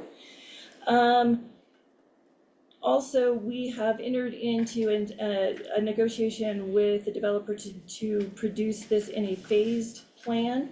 So the 4 phases of development are outlined within the staff report, and they will be financially guaranteed in those 4 phases. And as it was mentioned today in some of the comment that was taken in, doing this development in 4 phases also has the ability for us to really concentrate on the construction deadlines within the subdivision improvement agreement, ensure that we have those inspections done by either Public Works or the county engineer. We are working directly with both to see who will be taking on what inspections on site for each phase. But doing this in a more controlled fashion allows us to make sure that we are overseeing the development in a consistent and mindful manner of the engineering and the construction documents that we have that have been reviewed by our engineering team. The subdivision improvement agreement has been fully vetted and reviewed by legal, consistent again with the phasing plan. So when we started talking about a phasing plan, we wanted to make sure, both from an engineering standpoint and from a legal standpoint, that phasing made sense and that it was workable from both standpoints. In renegotiating our performance bonds in each phase, outlining the phases, and then from an engineering standpoint, did it make sense to develop in the manner that was being proposed? So that has been completely reviewed and vetted from both perspectives, both from a legal perspective and being able to manage the site construction and improvements, bonding those improvements, and then also conducting the needed inspections. The final approval criteria per our code as it stands today have the 2 following criteria. 1, that the final plat complies with the approved preliminary plat, and that B, the final plat includes all revisions and conditions imposed by the Board of County Commissioners during their approval of the preliminary plat. And so I'm going to briefly go through what those conditions of preliminary were and provide the satisfaction of those conditions. There's been some mention of substantial changes to the subdivision that would constitute needing to send it back, and what that would be a basis of sending it back to the Planning Commission to consider significant changes to the development plan. The development plan itself has not had any substantial changes being brought forward by the applicant in consideration of conditions of approval or of the layout or road network or anything substantial of a nature that we would be needing to review consistent with our code. There have been incidents, activities, and concerns that are outside of the subdivision application and review process that we are not being dismissive of, that we absolutely want to stay engaged with the authorities having jurisdiction, but they are not relative to the subdivision review per the Land Development Code, our regulations. And the only thing that potentially would have that kind of maybe consideration is the phasing plan, but staff would tell you that it is our determination that doing this in phasing has the ability for both us as the county to manage the site in a more feasible manner, as well as allow the applicant to kind of essentially prove themselves in phases of development. So that would be the only thing within the subdivision review that has changed that. And there is one other thing. And sorry, can I ask you a clarifying question? When you refer to phases, you're not referring to the 4 phases within Angel View 1. You're referring to a subsequent, like Angel View 2 or whatever the right name is. No. No, I'm specifically the 4 phases that I have outlined. Okay. They would do road construction for lots 15, 16 for Angel View Preserve. Then they'd move to Angel View Way. Then they'll move to Miracle Way. Then they'll move to Promise Rock in the 4th stage. Okay. So it's Okay. taking all of these and in a different stage of development. It's the development stage. Okay, within this, yeah. And that's been, again, we fully vetted that with legal and with engineering. And so we would say that this is an improvement to bring forward and not something that would need to be reviewed. I think that the review that would need to be done has been accomplished at this point. And let's see, and to that, the conditions of the preliminary plat, were just that the construction plans for the building permit, we have to have stamped foundation plans. And we wanted to make sure that property owners that would be investing in this subdivision were aware of that. So it's now included as a plat note to be noted at the time of hopefully a purchase, but it was a way to memorialize that. We have been working with the fire department, the applicant and staff have been working with the fire department to have knock boxes installed at the gated entry points to ensure emergency egress. Those costs have been included in the engineer's opinion of probable cost that helped us bond the improvements, the subdivision improvement agreement, and then they've also been approved by the Leadville Lake County Fire Rescue. The drainage study and erosion control plan, the wildfire protection hazard plan, and the amended construction doc pages, there were some parking modifications that had to be made. All of those have been reviewed by the engineer to their satisfaction. And I will tell you, our county engineers are very thorough. Applicant will provide a will serve letter from their telecom provider that has been provided and was in your packet. The school land dedication fee in lieu has been paid to the school district, and we have that receipt in the packet.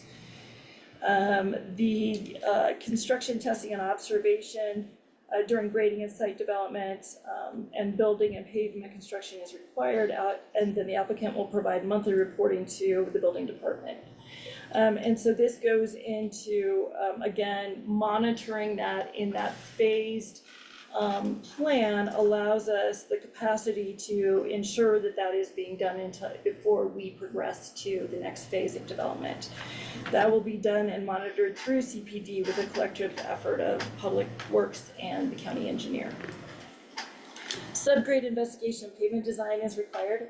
That was again reviewed by the county engineer to their satisfaction. Foundation installation observation is required. Another thing that we will be doing at the building permit process. It'll be a condition of the building permit, and it'll be an inspection that will be required of each build. The approved water supply plan is required of final plat.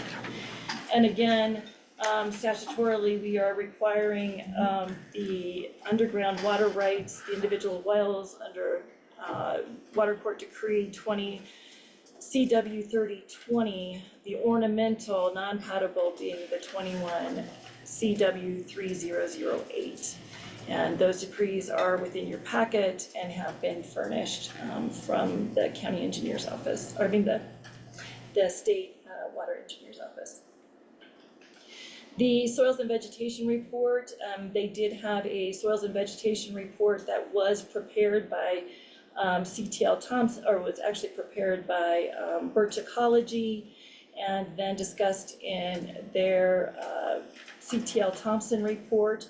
And again, those will be site monitoring and inspections to ensure that they're adhering to the soils and vegetation plan that was outlined in those reports.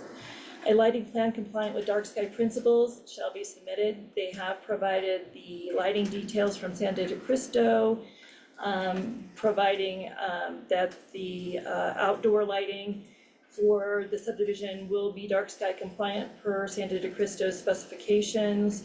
And then additionally, within each of the individual home sites, those are ensured through the covenants. We'll also be looking at that when we review their building permits and do their zoning reviews. Appendix Q, which is the Fleener emergency egress easement. It has been recorded, and when we bring the plat up, it'll be easier to see it, I think, on the plat. But this is not an easement that egress, this path of egress is not into coordinators. The draft SIA needed to be reviewed by legal. We provided them with red lines, and those have been incorporated into the final document that we will be providing today for recording. All statements made by the applicant in their application and in hearing shall be considered as conditions of approval unless modified by other conditions of approval. The applicant has pledged a voluntary covenant that whereby the subdivision would dedicate a 0.4% sales transfer fee originating from the first sale.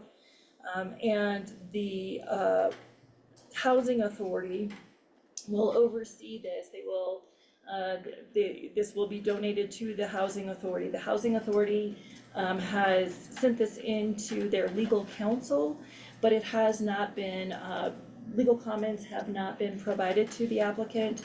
So we don't normally, as staff, suggest any kind of condition for a final plat. But in this instance, because this has not been fully vetted by the housing authority yet, this is the one area I have wordsmithed a condition in your motion. If final plat moves forward, under which it would allow the applicant and the housing authority an additional 45 days to come to a mutually agreeable covenant that can be recorded on Angel View 1, and that dedication is a voluntary dedication. It is not required through our subdivision code. So that was an additional item that was pledged by the developer. And we have been talking to Bart Johnson, the applicant's legal counsel, and he just would like to get that fully vetted and reviewed prior to recording. I did ask yesterday if the applicant thought 45 days would be an adequate amount of time for us to get that reviewed and recorded, and so we might just need to check in with them prior to your motion. And then prior to the consideration of the proposed public land dedication, we wanted more information to consider. They had proposed a dedication for a safety services facility, and we were in the midst of the fire station too, and the board's commitment was to seeing that to fruition. And so the choice was made not to move forward with accepting the dedication for the safety services facility. There were questions around staffing and the cost associated with such a dedication. And again, the focus was on the Southern Fire Station. So instead, that has been now become a plotted lot on the final plat. So Lake County, through our review, determined that we were not interested in taking on that dedication. So I think that is everything that I have for you. The two recommended model motions are here either for approval or denial. Denial would have to have identifying some basis, and based on the criteria in the code and the approval criteria with preliminary plat, staff is recommending approval of the final plat pending consideration of that condition for recording the transfer fee for the housing authority within 45 days. Is that still agreeable, or has the applicant had time to consider if that's adequate time to vet that? Yeah, I would appreciate that question. And what we'd like to do is have Bart Johnson weigh in on that if we could. I know he's here on Zoom, Okay. so.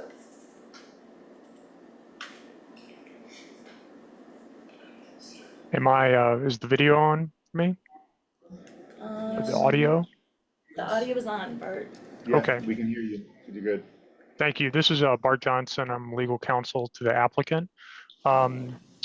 So just, I guess to kind of review the status, we volunteered kind of in the way of maybe creating a pilot program, a private real estate transfer fee that would be imposed on sales of these lots that would be contributed to the housing authority, which is a separate governmental entity from the county itself. It's a joint housing authority with the city of Lakewood.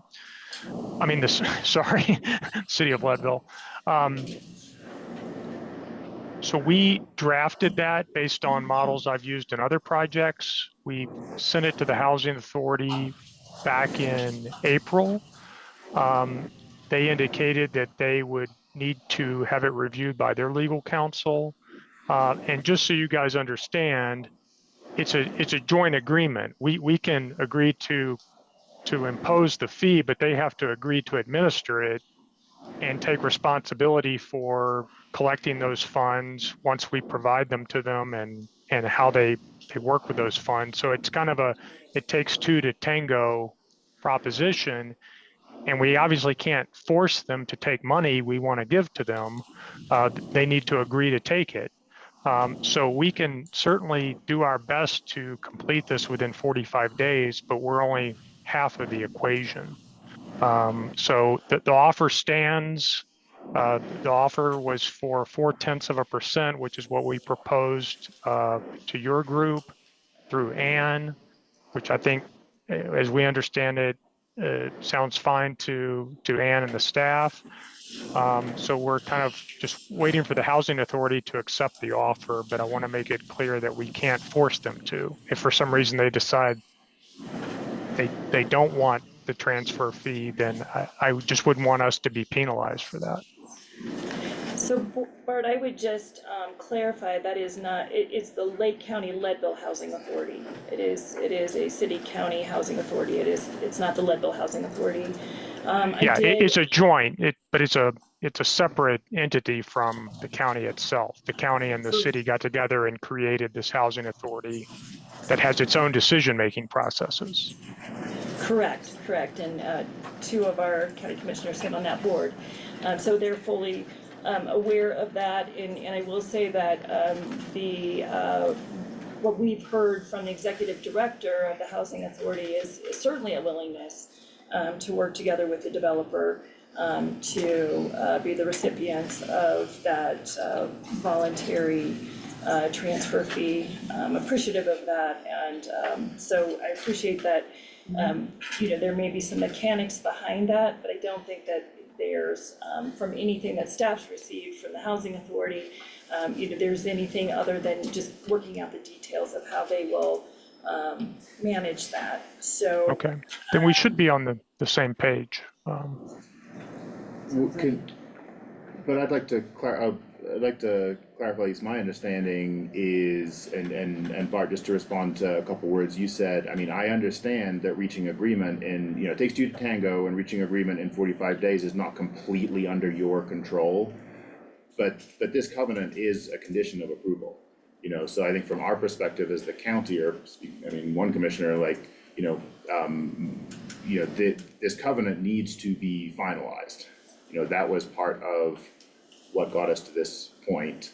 So again, recognizing and understanding that it's not 100% under your control to get this done in 45 days, because it takes two to tango, that does have to be done. The covenant does have to be finalized by the parties, engaged in it. Yeah.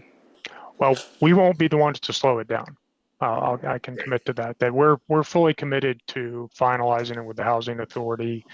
From our perspective, we've prepared what we think they will find after reviewing with their legal counsel, that it's a very solid covenant. It's based on ones I've used in other projects successfully that are imposing the transfer fee. There's one in Eagle County, for example. Yeah. No, and I'll say, I really appreciate the model. I think, especially since we're not, as the county, under state statute, able to impose our own real estate transfer fee, that I really appreciate this model. I just want to be clear, a couple words you said, you said that you don't want to have the applicant or this development penalized, by failure to reach agreement. And I guess I take a little issue with that, because I think that there is the potential, if, that's what we're saying here, is if it's not finalized in 45 days, it's not, I wouldn't say it's us penalizing you, there is a consequence if that does not come to pass, because that's a proposed condition. in a motion we may entertain. So I just want to be crystal clear on that here. No, we understand that. I guess this is kind of the typical lawyer in me thinking, Yep. well, what happens if the housing authority says, yeah, we'll finalize this, but only if you agree to contribute another $500,000 to us? Or, you know, they add to the deal and we're like, wait, you can't, you're you're leveraging us because you know we've got a 45-day deadline and you're changing what we proposed. We wouldn't want to find ourselves in that position either. So Yeah, and again, I don't want to get into a negotiation on that fine point here. I just, did want to call that out. I understand that. I mean, I think, it would be better if this had been finalized before today. And I think from my perspective as one commissioner, we're, I think, exhibiting flexibility so as not to hold up, moving forward, by making this a conditional condition. I wouldn't push us to do it otherwise. Yep. I think we're on the same page. We're fully committed to finalizing it with the housing authority. And I think it can be done. I think it can certainly be done within the 45 days, and we're committed to doing that. I think saw a hand from other applicants. Yeah, well, I'm representing Alan Elias, and this is our team, and this is a little bit awkward, I guess, but we want to make sure, because we're adding the condition of approval, so the recordation of the plat won't occur then for 45 days. No, that's So not the true. ability to begin construction is then hampered by the condition. No, so we will go ahead and move forward with the signing of the final plat with the understanding. If in 45 days we don't have this recorded, then there could be cause for being in default. But recording the plat and moving forward, that was the legal counsel's recommendation, was to move forward with the signing of the plat and moving forward with that, because we have a very tight construction schedule under the SIA. And so we're not delaying the construction schedule, but unless we're unable to get it reported within that, at the 45-day mark. So it's motivation on all, and I've already reached out to Jackie to ask her, if this has already been reviewed or where that's at. So I will stay in touch also with the Housing Authority Director to make sure that this is moving swiftly along. But that's a recommendation from legal, is to move forward, and I think we've talked about that. And that we do have a very short season, and that would throw all of the timeline off on the construction timeline under the SIA. So just to make sure we understand, we will record the plat if it's approved today as soon as possible, and if within 45 days, the agreement and something changes in that condition, we will revisit that. Okay, but otherwise, once it's recorded, progress would be made. Okay, thank you. Yeah, and that's the flexibility I was referring to. I mean, Yes. as Ann said in her remarks, we typically make sure everything is fully buttoned down before getting to this point. And I think our flexibility is to, we understand things take time, and we understand the unique construction season up here. So. We appreciate that flexibility. Alan Elias, I just wanted to kind of talk about the vision for this. This was never a condition of approval. It came up during Angel V2, and we're excited about it. It's our way of kind of helping, obviously, a crisis in our community. In addition to this, we're also studying the economic impact that we're going to bring between both projects if everything gets approved. I really believe in hiring local. This is the first guy that I've hired right here, Scott McLean, who's actually a Twin Lakes Balltown resident, and hiring as many people so they don't have to leave our county. So we're going to participate as much as possible. We think this is an opportunity for the transfer fee to be something we can challenge the other developers to do as well, which I think I'm setting the stage in the right direction. Thanks. Come on now, you've had testimony from the proponent. You need to have testimony from the opponent. No, it's not a public hearing. It's not a public hearing, and if he had I understand. elaborated on that, I would have cut him off, so I understand where you're coming from, and we'll keep things in line.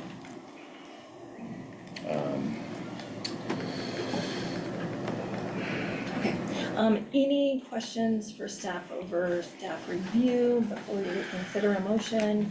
Anything that you've heard today that you would like further clarification on? Not for me as far as the project and the land use aspect and the plat. I mean, I just wanna try to reiterate your comments at the beginning on the water issues. I mean, there are legal binding decrees administered by a different jurisdiction. And I have as much concern, about how those get implemented and followed through with. The county's water and the work that I've been doing is very important, and that we have been doing as a team is very important. I understand that the measuring devices are adequate. I don't know that they're great, but they're adequate for operating the water, as described currently. And I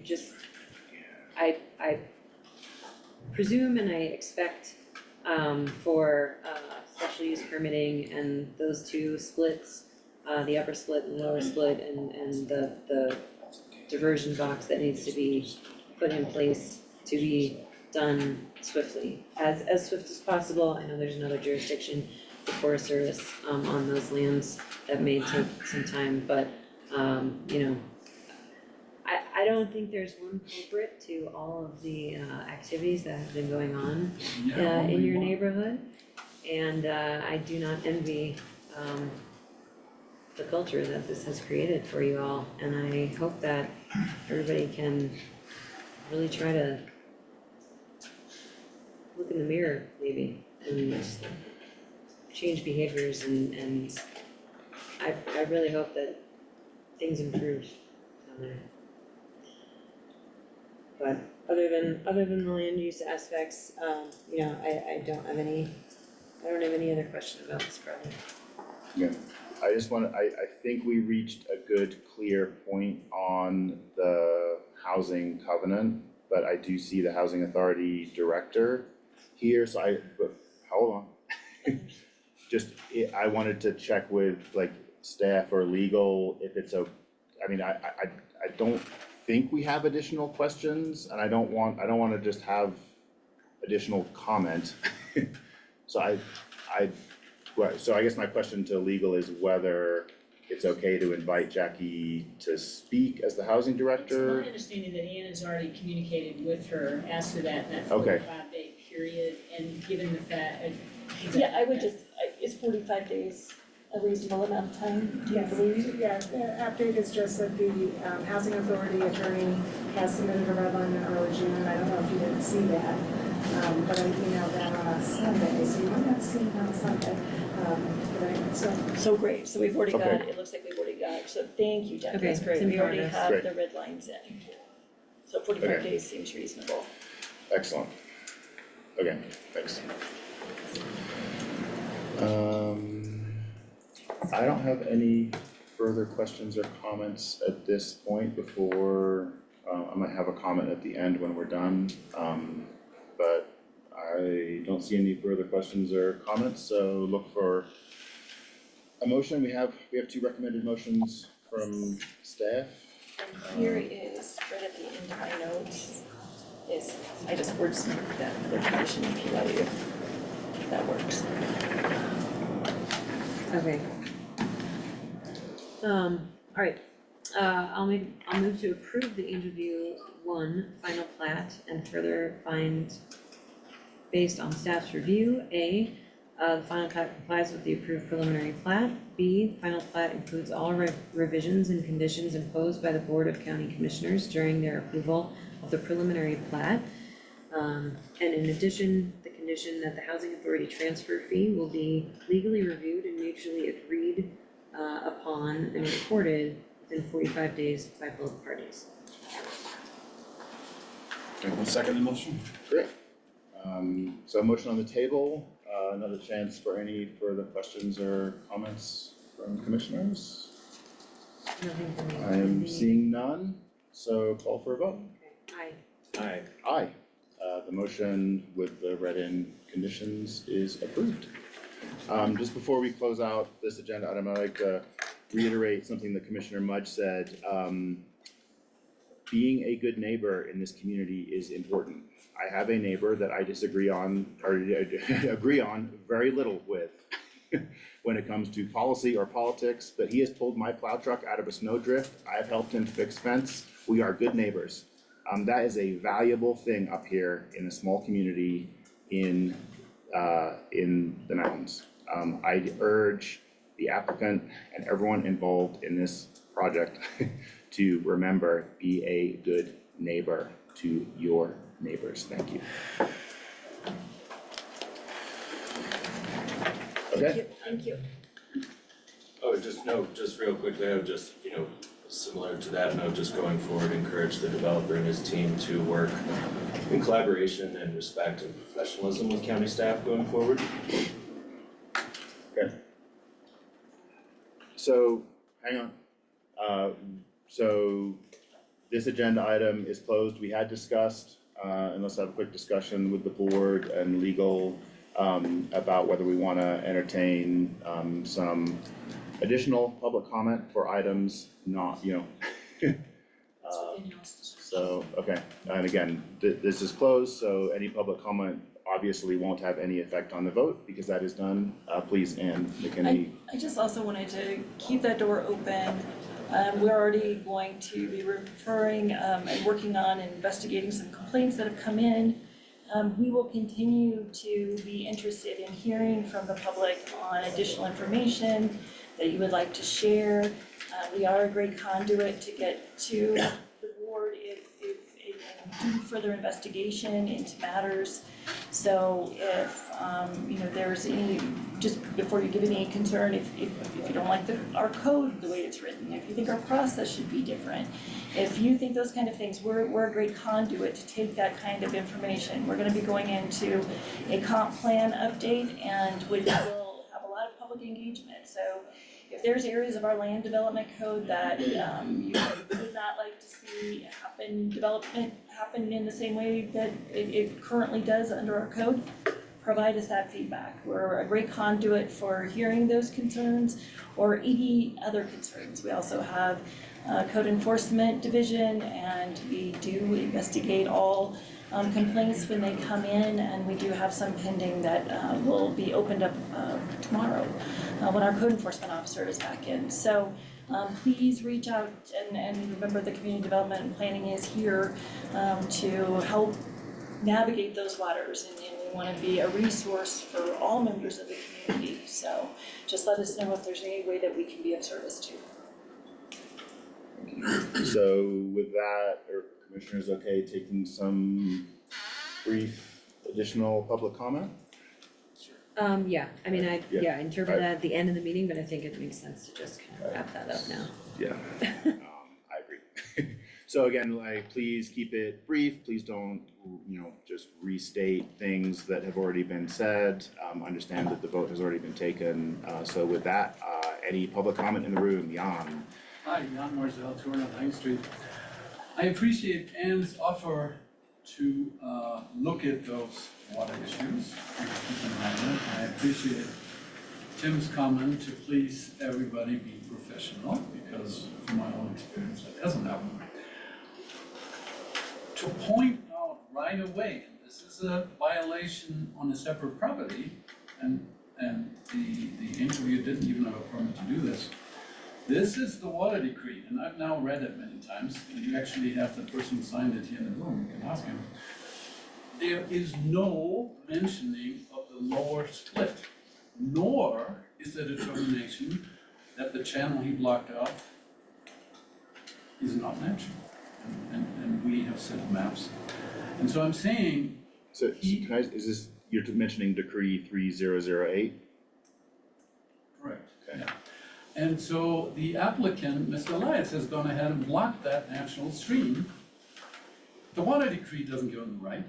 I don't think the water commission has agreed to that. They're now scrambling to see whether the maps historic maps that were submitted that show a natural stream going to town, no other diversion, no other lower split, and still he is not. So I'm just cautioning you guys that when you trust somebody, as we trusted actually as residents, that trust was frankly broken. And we are now, and we realize once somebody points out to the powers to be there was a mistake, it's a little hard for somebody to admit, oh, I forgot to see that, or I didn't check in, but the barn pond in town is empty, the natural stream that has existed based on our maps 130 years is empty.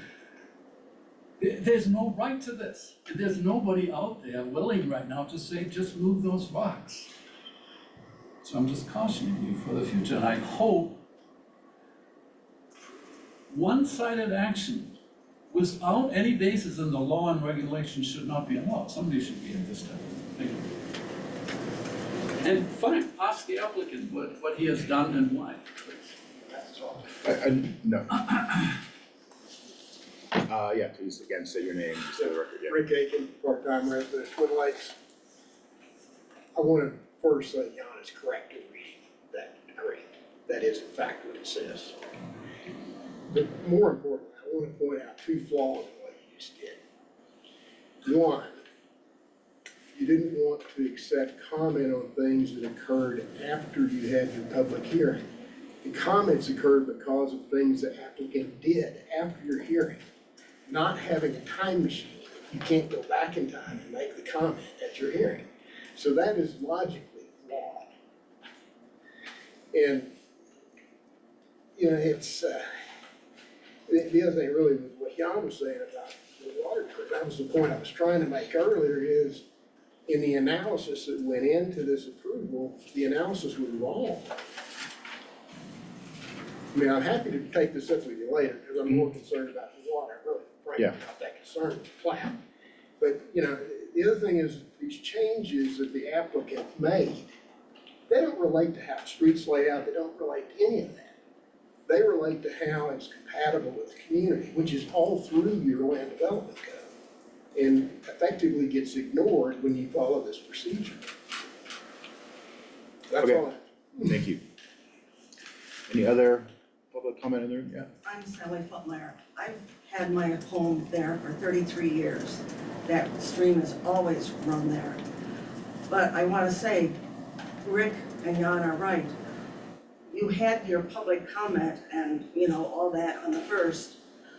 We didn't know this guy, this developer, was going to do these wrong things. So we had no recourse. We could have come back to you. You had already cut it off. So he proposed all these nice things.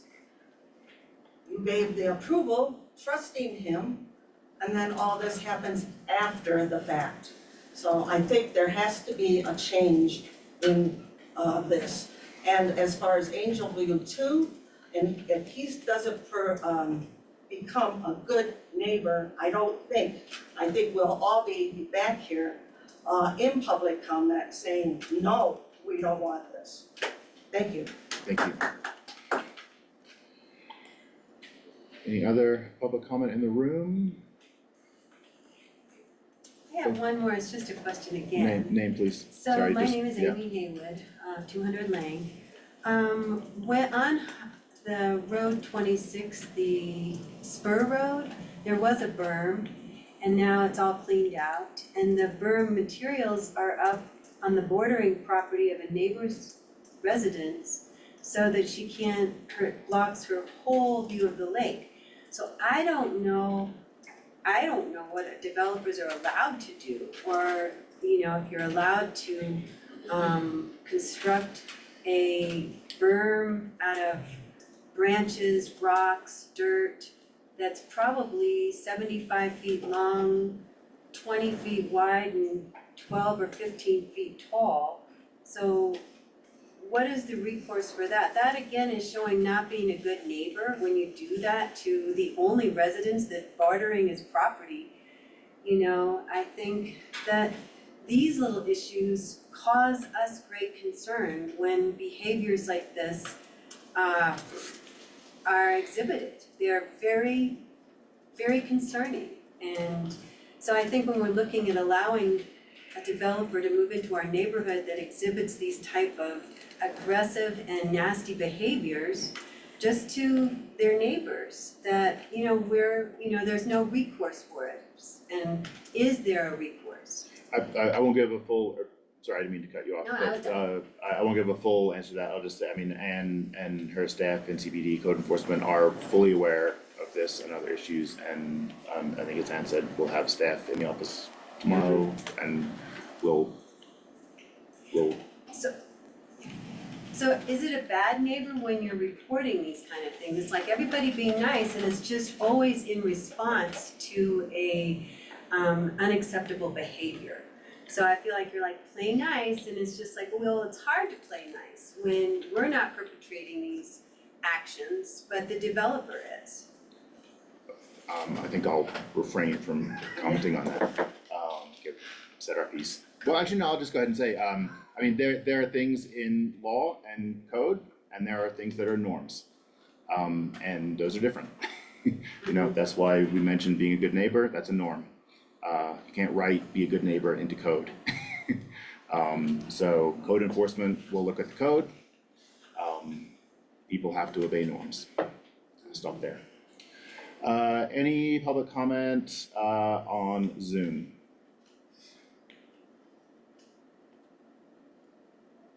Seeing none, I'll close public comment. Thanks, commissioners and everyone, for entertaining that. I think that was good to air some of that stuff, even if not our usual procedure. So that closes out posted agenda item number 6, which was just our second agenda item for the day.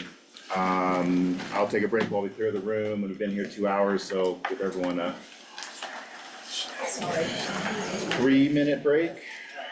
Try to 5, 3, 2, what do you say? 5 is realistic. Yeah, maybe it wasn't enough.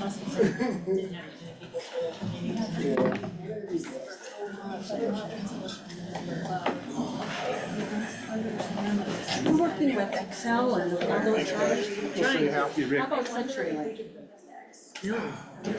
Century Lake goes through the village, and on county land in front of my house, the lines go right through. There's 2 dead trees that I've talked to the road and bridge guy.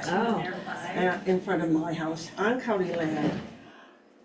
And he's tried to get Century Lake to come and cut, but they won't. And they tell him that if he cuts it and he damages the line, it's you guys' fault. So, we're waiting for our trees to fall down. It could happen, it's right on the road, Lang Road. Lang Road? 79 Lang Road. Okay. There's 5 trees there, My gate, my fence is my property, I'm from that. And so I don't know what to do. I don't want it to fall down on the lines. Years ago, a tree, my neighbor's tree did fall down on the lines. It took down the tree, it went right over the road, it took down the line for a few weeks, or a few days, I guess. So, Can I chime in on Century Link? I feel like it might be worth the county, trying to contact the actual person at Century Link and ask, I mean, they have some lines that, I don't know if they're really using, there's some lines down right before the Hayden Meadows Bridge. Those poles are leaning over, there's a line across my property that, they're not real good. I tried to get a hold, and I just bounced from one to one, and I had issues with Century Link in Denver, and I cut them off. And Century Link turned to Lumen, turned to a new company, I think, right? I have no idea. We had a different issue, and it took 3 years to resolve. I can believe it, they're horrible, just plain horrible, so I don't know what to do. Okay, I will note, we're gonna have a meeting and a follow-up from the work that we've done over the weekend, and I think we need to really figure out how to monitor these lines and especially high. You guys, somebody needs to be out in Twin Lakes more, period. Too many of you guys don't know Twin Lakes. Yeah. So that's what we need. Okay. So thank you. Thank you. You got a lot, you guys got a lot. Sorry, I was wanted earlier. No, you're good, no, which is right. Well, I grabbed it out of the, because Nikki came back, so now the pool is magically full, yes. I walked out this work session.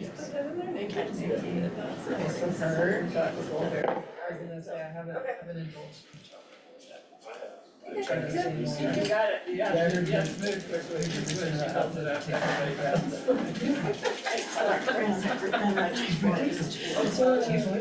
Oh. I enjoy that pretty much every time I hear you talk. Oh, sweet. And then I think for this, Georgia's scope of work. Yes. Right now, it's What? Do you know that's genetic? My husband did 23andMe, he asked me why I didn't do it as we were on conversation, but like he is genetic. It's either like chocolate, Right. Yeah. Okay. That's amazing. Yeah. Like if I choose sweet or candy, it's usually like fruit. Like I'm Because then, obsessed yeah, we with should be able to then get it approved and then final reports, we will review. Get Does more your scope pea is like firmed up, vanilla, make sure we wants tell like, you what you need. it's like fruity, sweet Yeah. things. Like Like if I put chocolate cake in front of him, we'll be like, it's perfect. Sorry, yeah, that's right. every once in a while. Part of that crab. It was like, oh, it's not there. Very Yeah, but yeah, if I did, so I did the chocolate cake with buttercream. Oh, I need to. Hey, Tina. Kind of see how I don't know that, but. Yeah. Technically, Okay, so then you don't know, so that Can means you you don't mute? have the genetic marker for that. So that was. There's another. So Sarah.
The people online can't hear anything.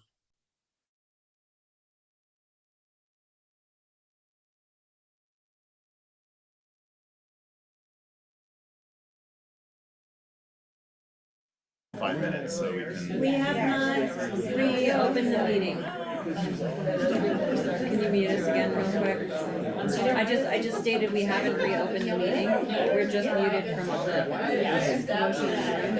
Yeah, so if you mute for a second, I'll quiet the room. Could you remute?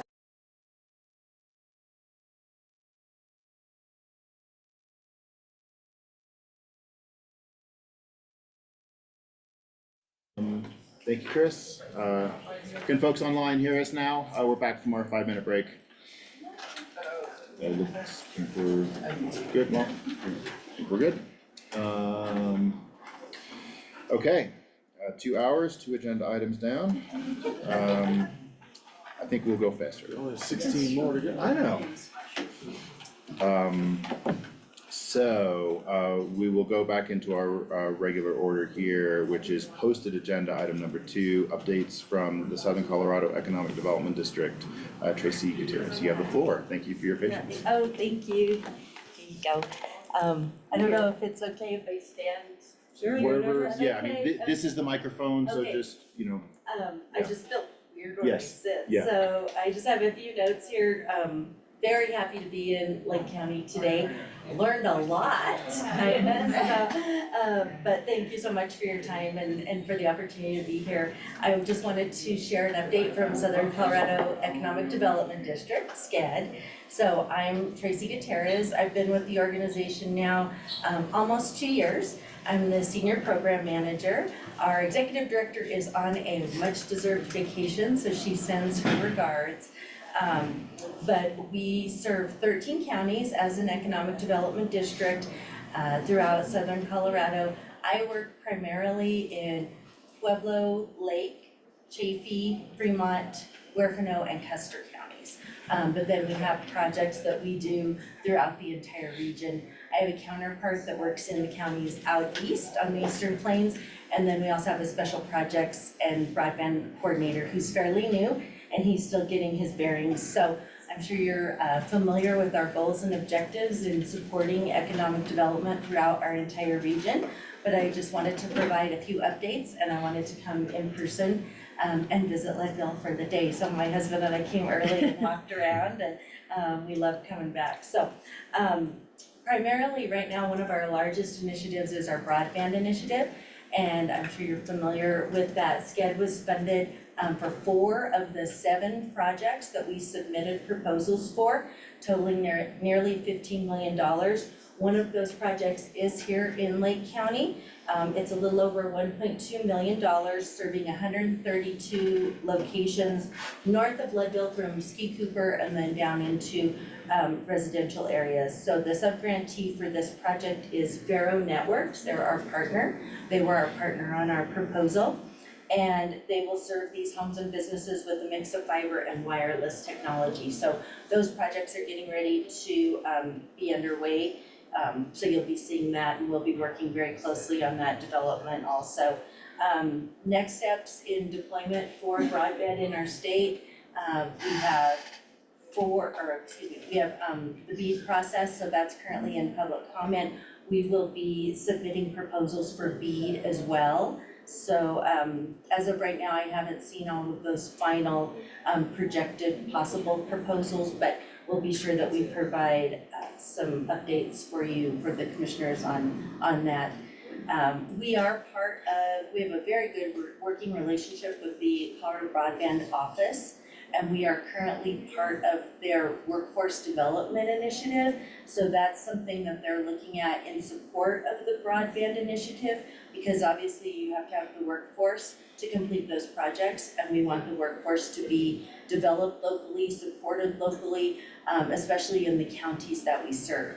So we have, Leslie and I both sit on this statewide committee, and it's to explore workforce options and making sure that we're providing upskills, we're providing certificate programs, all of those types of things for folks in our rural communities. We have a lot of folks, wonderful folks on that committee, but a lot of the educational lineages that are being looked at are 4-year degrees, which doesn't really make a whole lot of sense for those types of, or for that type of work, especially in communities like those found in Lake County, Chaffee County, Fremont County. So we want to be sure that we're working with our community college partners, our trade school partners, all of those folks to get people trained in the telecommunications industry and get them trained as quickly as possible so that we can have the workforce here locally to support those projects, but also to support your local economic development. We want them to live here, we want them to work here, play here, have their children in school, all of those fun things.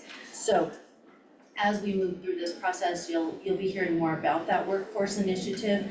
I may be reaching out to you to make sure that we're meeting the needs of the county, that we are supporting the workforce in the county as we move forward with these broadband projects.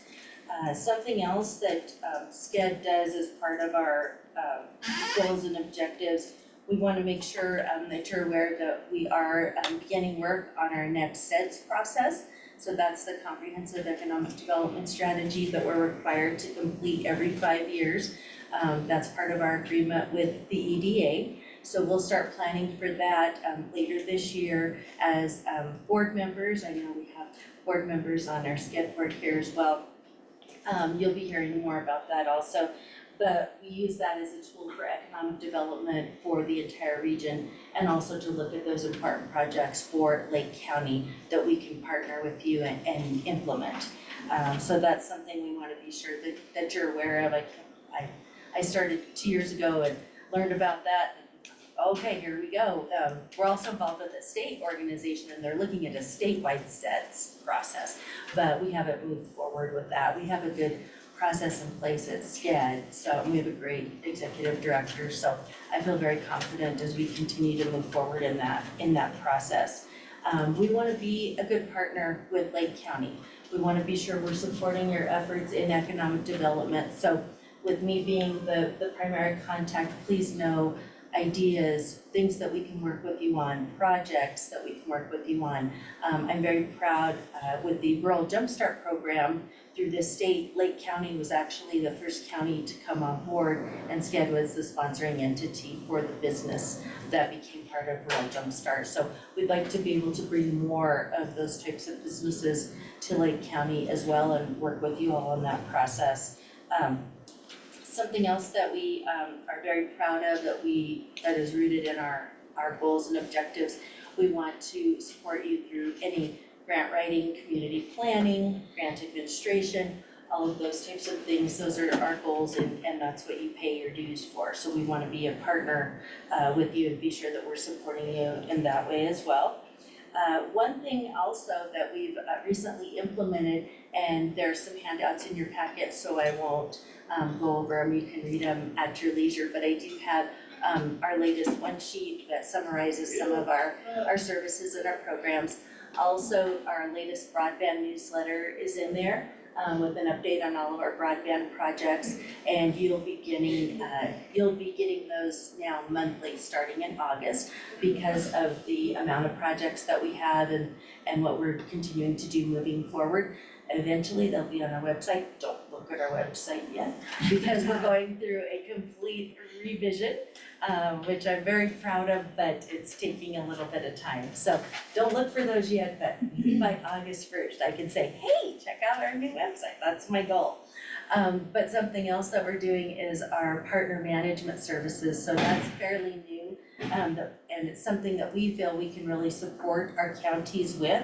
So it's a countywide initiative where we can be of assistance, and it's an additional fee structure, but it's hourly. So there are things we can do to assist with technical writing, regional research, community data, comprehensive planning, strategic planning, website development, revision, accessibility issues for websites, because there's a lot of those items that are coming down the pipeline.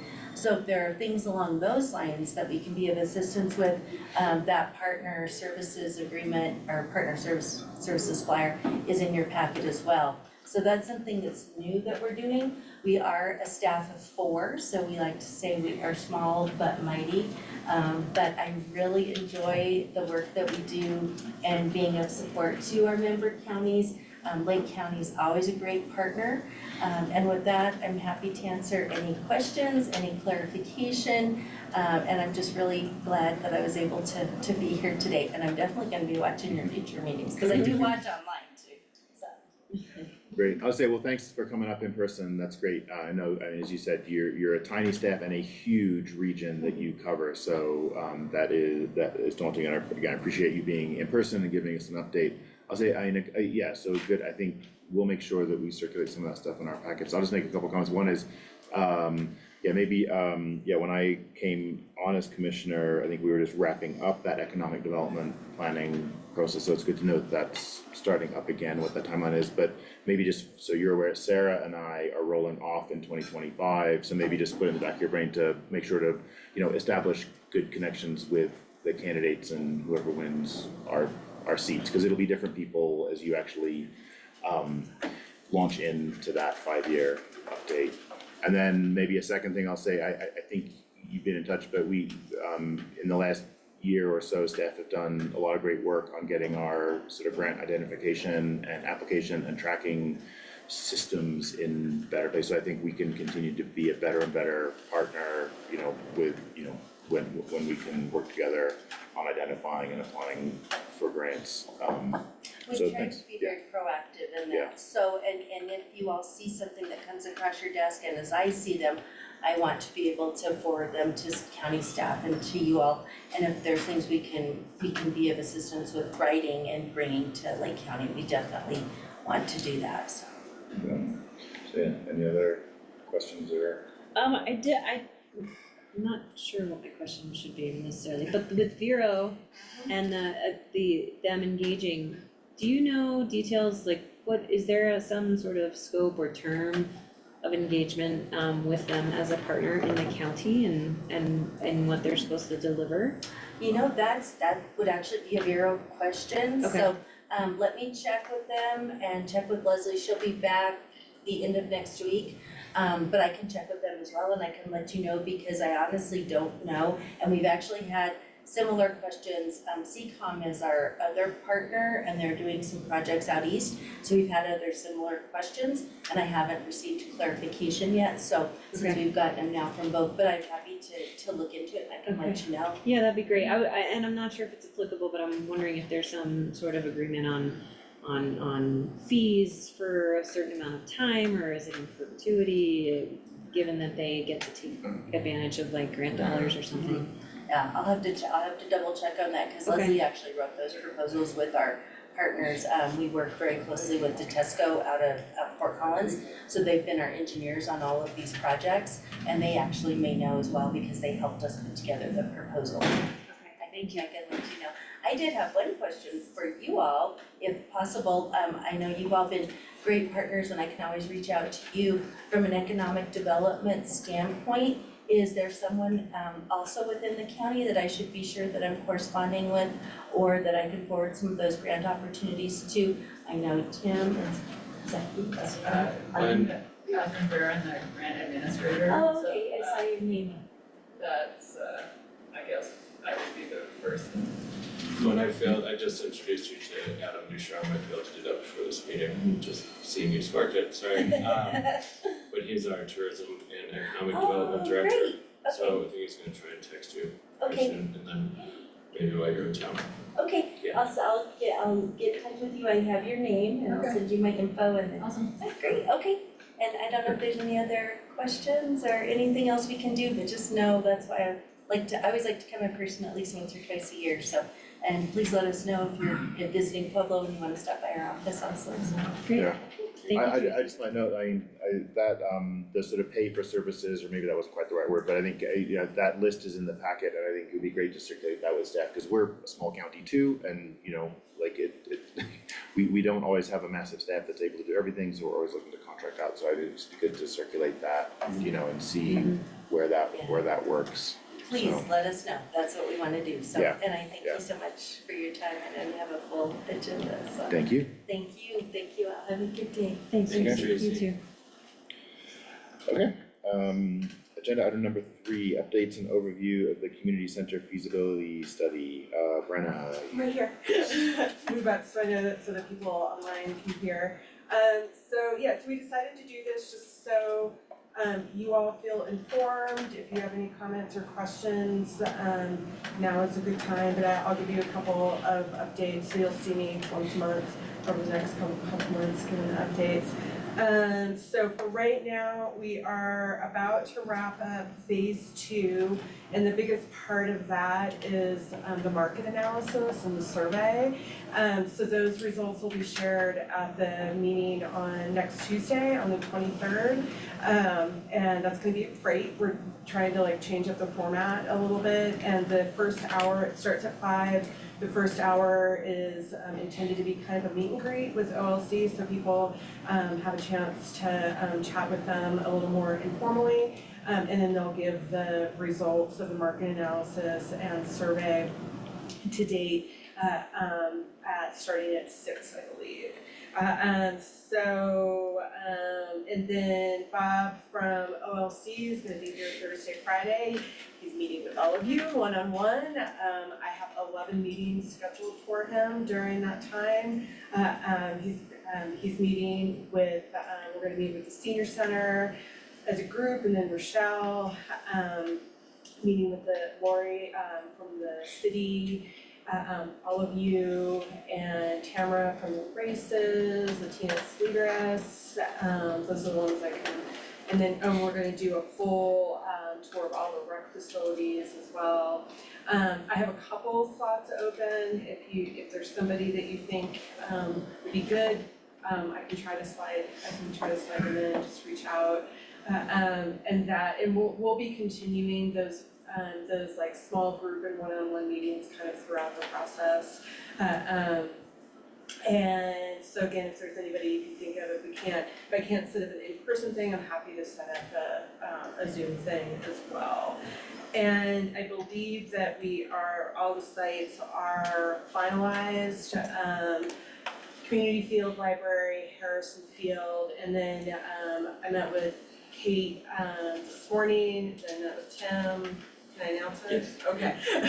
We are gonna add LCIS as a site, because we did drop off Huck Finn, because OLC didn't really think that was gonna be a viable site, and they didn't want us to waste our money on a site that they didn't think was gonna be viable. So that's gonna get added.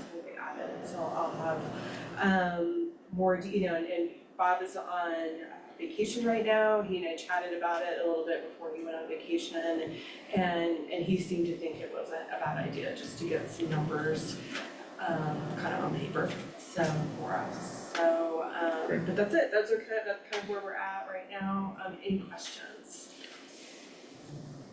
Thanks for mentioning LCIS. On the LCIS being included in the study, could you make sure to communicate that to PB Swims?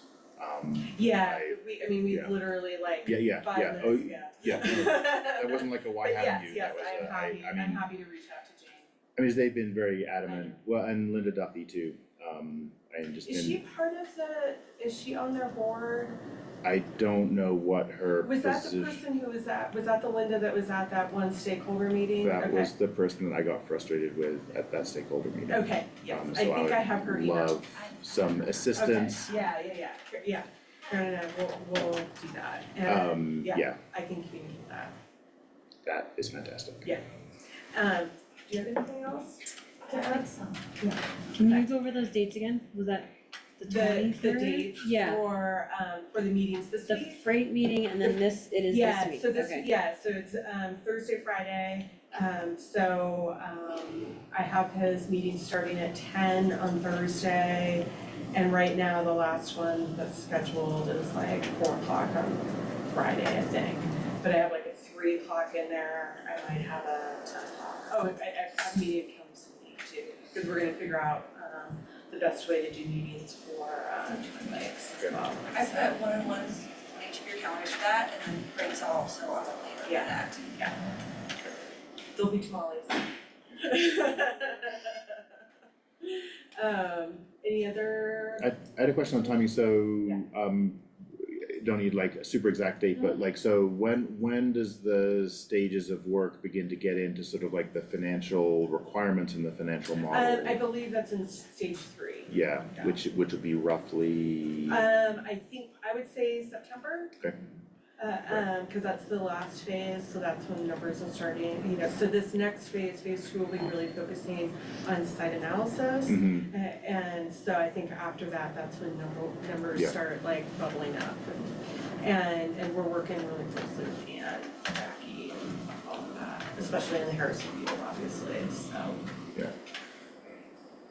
Do you have folks like lifetime and in the? Yeah, well, I have Tamara lined up right now, and then I figure I'll start with her, and then she can, help kind of open doors. So some of the meetings this week, like I just reached out to Ben, from CNC, so yeah, like I would like to start with her, both for, EDC and the races, and then look to her for guidance for like the next people we talk to. Cause that's gonna be a lot of like, now we've met, who else should we talk to? Yes, There'll be yeah. a lot of that, so. Yeah.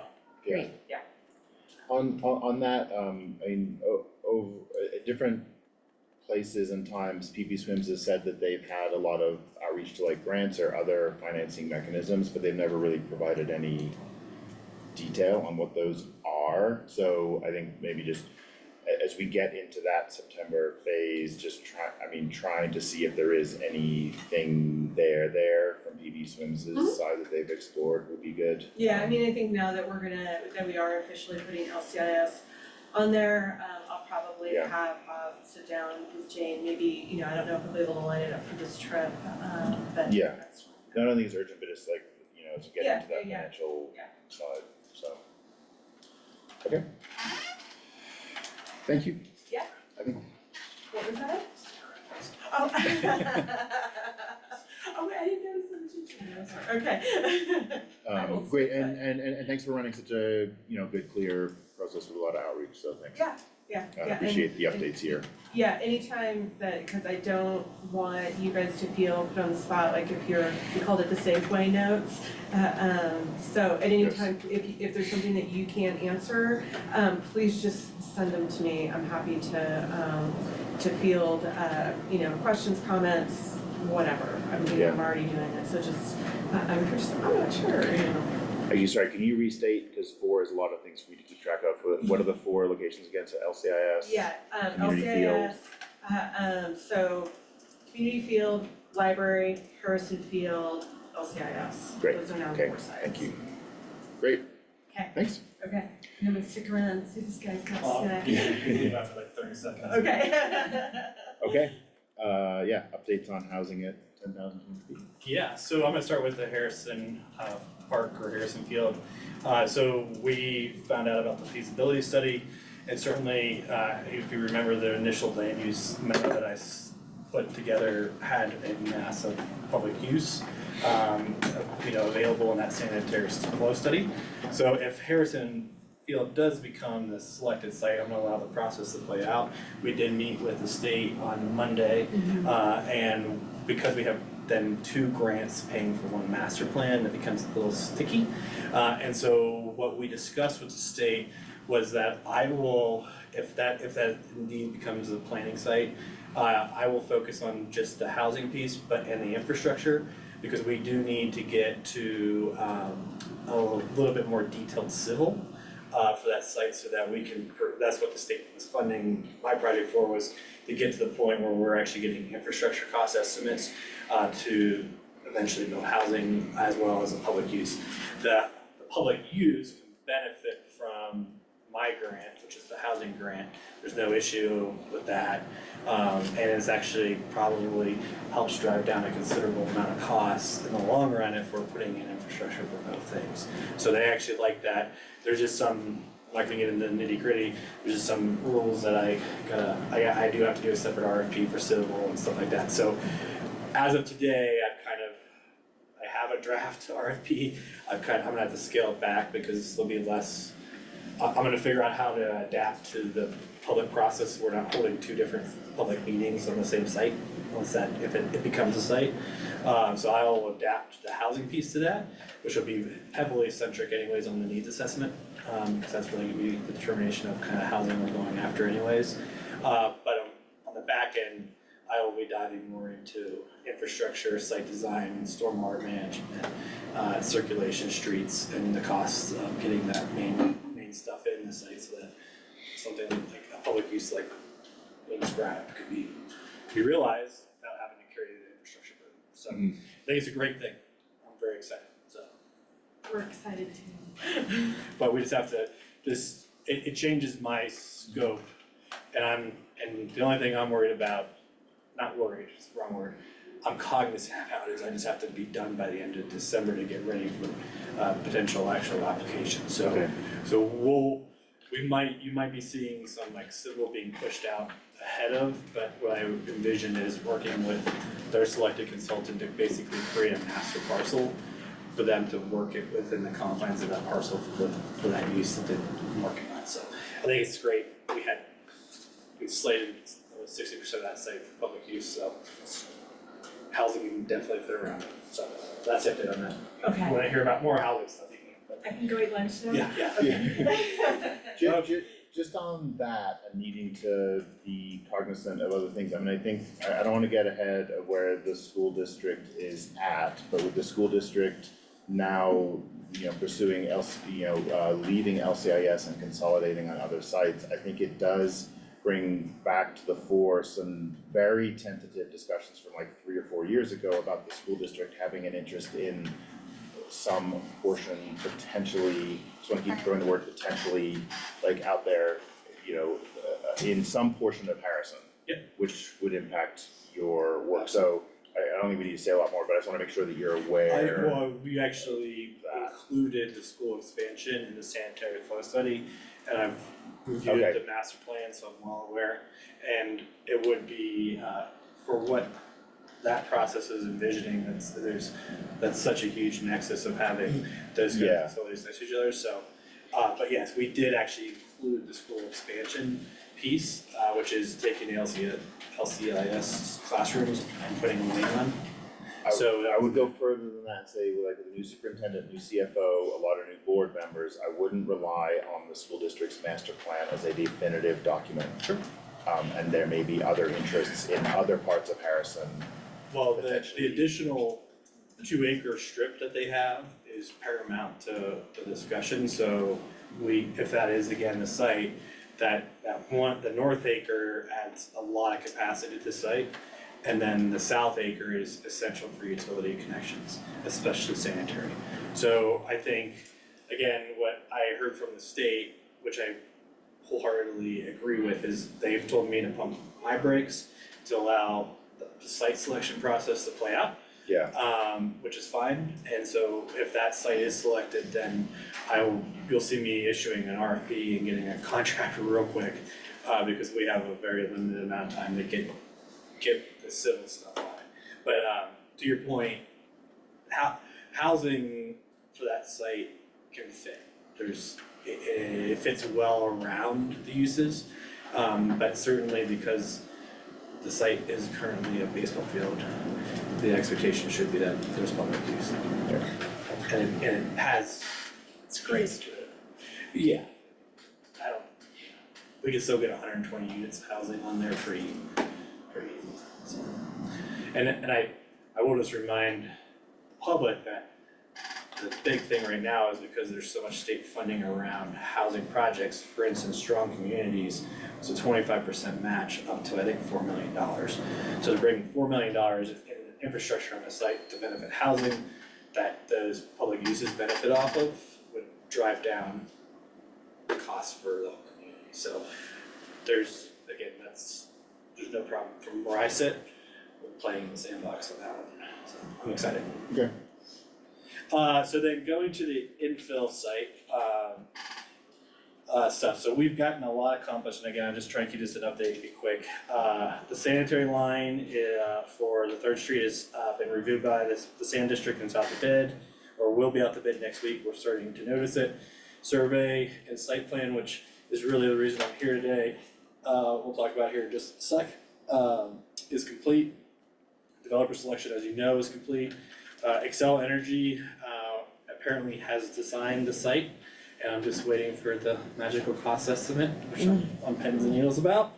Parkville might be actually coming to the table with reduced tap fees and even potentially helping with labor costs. That discussion is ongoing. they seem receptive. Soil management plan has been submitted to CDPHE. We had a kickoff meeting with Prop 123 with DOH, which don't have a good update on, and I'll get to in just a sec with the pro forma. I am hoping to have a pretty set budget pro forma by mid-August, once we get the sanitary sewer. And then we are going through the city entitlement process about getting the subdivision plats in August and September, so a lot has been done.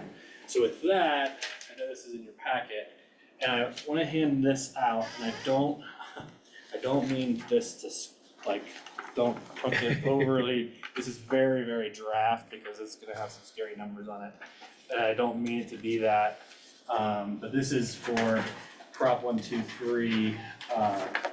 We had our Division of Housing meeting for Prop 123, and there's a lot of costs associated in going after the Prop 123 funding. So let's start with the top line item first. Interest rates now are very, very tough on the max sales price. And the assumption I'm having on here is a 7.1 over a 30-year plus a 10% buy down. Is not like everyone's gonna come to the table with 10%. That's actually the down payment assistance program that we've received. So that actually exists. So that's actually not the buyers bringing the money. That's the $25,000 that they would be eligible for. When you go across so the other thing that was in your packet was the root policy kind of initial study. What's really important about this is that with the conversation with DOH, they basically, the first round of funding starts September 1st. The application is, but unfortunately, there's no way we'll have ready an application. The plan, which has always been, was to apply December 1st of the second round. What we've heard is that there may not be any money. Which is like, okay, thanks, because that's only the second round. I maybe something to, if you do talk to state officials, energy impact funds is a good example of how they do 2 funding cycles, and they say there's 20 million in this pot, 20 million in this pot. They know this, and I don't mean to throw the state under the bus in any way, but there's no way in mountain locations we can have a construction budget ready to go, because I can't project costs 6 months out, because I can't break ground until May. So I have to apply in December to have an actual budget, to have all the materials that are required. There's a list of them in your packet of all the reasons we wouldn't be ready September 1st. And so just to know that if you do have those conversations, asking for them to maybe create silos of funding cycles so that communities like Leadville, and it's basically anybody in the mountains, would have absolutely no chance of applying on September 1st. So just something to put in your ear if you get the ear of a state official from Division of Housing, and they certainly listen. So going to the top line item, you'll actually see at 100% AMI, the housing price points actually are strong enough for where we've gotten back, and that price point does include the finance fee of $9,000. Plus I tacked it on another $1,000 because we talked about doing some different siding that might add up on like a board and batten versus the vertical. It's a little bit more expensive. But you can see there that the 3-bed, 2-bath, 1-story units actually are priced at a point that we can they're negative 26,000. So we're actually in the good on 100% AMI at 7.1%. But what gets killed is those 3-bed, 3 baths, two that we toured. Those are 100,000. And so what you'll actually see is that the total amount down there actually doesn't include 4 units that would actually be priced at higher at the 120 to 140% is. So we wouldn't have as big of a gap. There's only there's actually only, instead of 100,000, it's actually only 50,000. So that's why that number kind of doesn't multiply if you're looking at my spreadsheet. So what that does mean though is that the total gap that we have going forward is 550 to get to the 80 and the 100% AMI, that the amounts that are especially cited in this. Prop 123 only funds units at 100% AMI or less, so anything at 120 or 140 is not eligible. So right now, that 1.26 at the very bottom that we would be going after is based on 20 units. So 70 times 120, or sorry, 70 times 20 equals 1.2. The issue with Prop 123 is the list of requirements that you have to have costs lots of money. And you can see it all add up. But the biggest one that always kind of scrapes paint with me is the contingency. And I think this is what's important for the commissioners to understand, is that they will require that the county commissioners in like your upcoming budget, if I apply, that I will have to have that $500,000 contingency commitment from the county. So when you look at these draft numbers, when you're budgeting for next year, that's the big thing, is they're gonna wanna see in your budget the commitment to cover that contingency. Hopefully we don't use the contingency, but I have to show documentation that contingency is considered. Do we have to actually like transfer it into an escrow account, or it No. just has to be like It just has to be in the budget? Yeah. Yeah. So, yeah. Yeah, so I just wanna pull that to your attention. The other fees in here, like architecture, will actually have already spent. Engineering, we are seeing a change. The only change order I anticipate on the Marson is that they're doing individual lot grading for the cleanup on that. The surveys have always been anticipated for the town-owned plats. The 2-inch cap will have to be done at the end of the project completion, so it's part of the vertical, because you can't put the cap in place prior to having foundations and the construction, because you'll be driving over it all the time and ruining it. Marketing, developer fees, that's me, and so all of those things are, a lot of that money has already been kind of allocated, right? But those are all the different things that add up to that total, which is the shocker, 1.5 there, that is required for us to show documentation in your budget. So the fees that get spent between now and then will be removed from that, but I do just wanna make sure you understand that contingency line item, because that's basically a duplex in itself. So moving forward, there's 3 options that I see. One is to sell housing at cost, so we do have the flexibility in that 140. And so we don't need to go after Prop 123 necessarily, but getting the buy down is pretty tough. So this, like the keep going, Michael, and do nothing model. There is doing a direct subsidy to the gap from the county. And then the final one is one thing that would significantly help the project is if the county considered purchasing any of the units. What that does is provide a significant escrow, because you guys the bank is gonna see when they go to construction financing, the county is a rock hard contract, and that will drive down costs for everybody involved. So, when we get to the site plan, whether or not you guys want to amend this in any way, get rid of some of the 2 stories would be the question. Or to purchase a 2-story unit outright would be a way to provide solid financing to the project. But like I said, in August, we'll have a better update. We're talking to, what's the Congress? Rick Pedersen's office today at 2, to talk about the fact that HUD has been non-responsive about the $850,000 award for 2024. And then on Friday, I do have an appointment with HUD to find out next steps.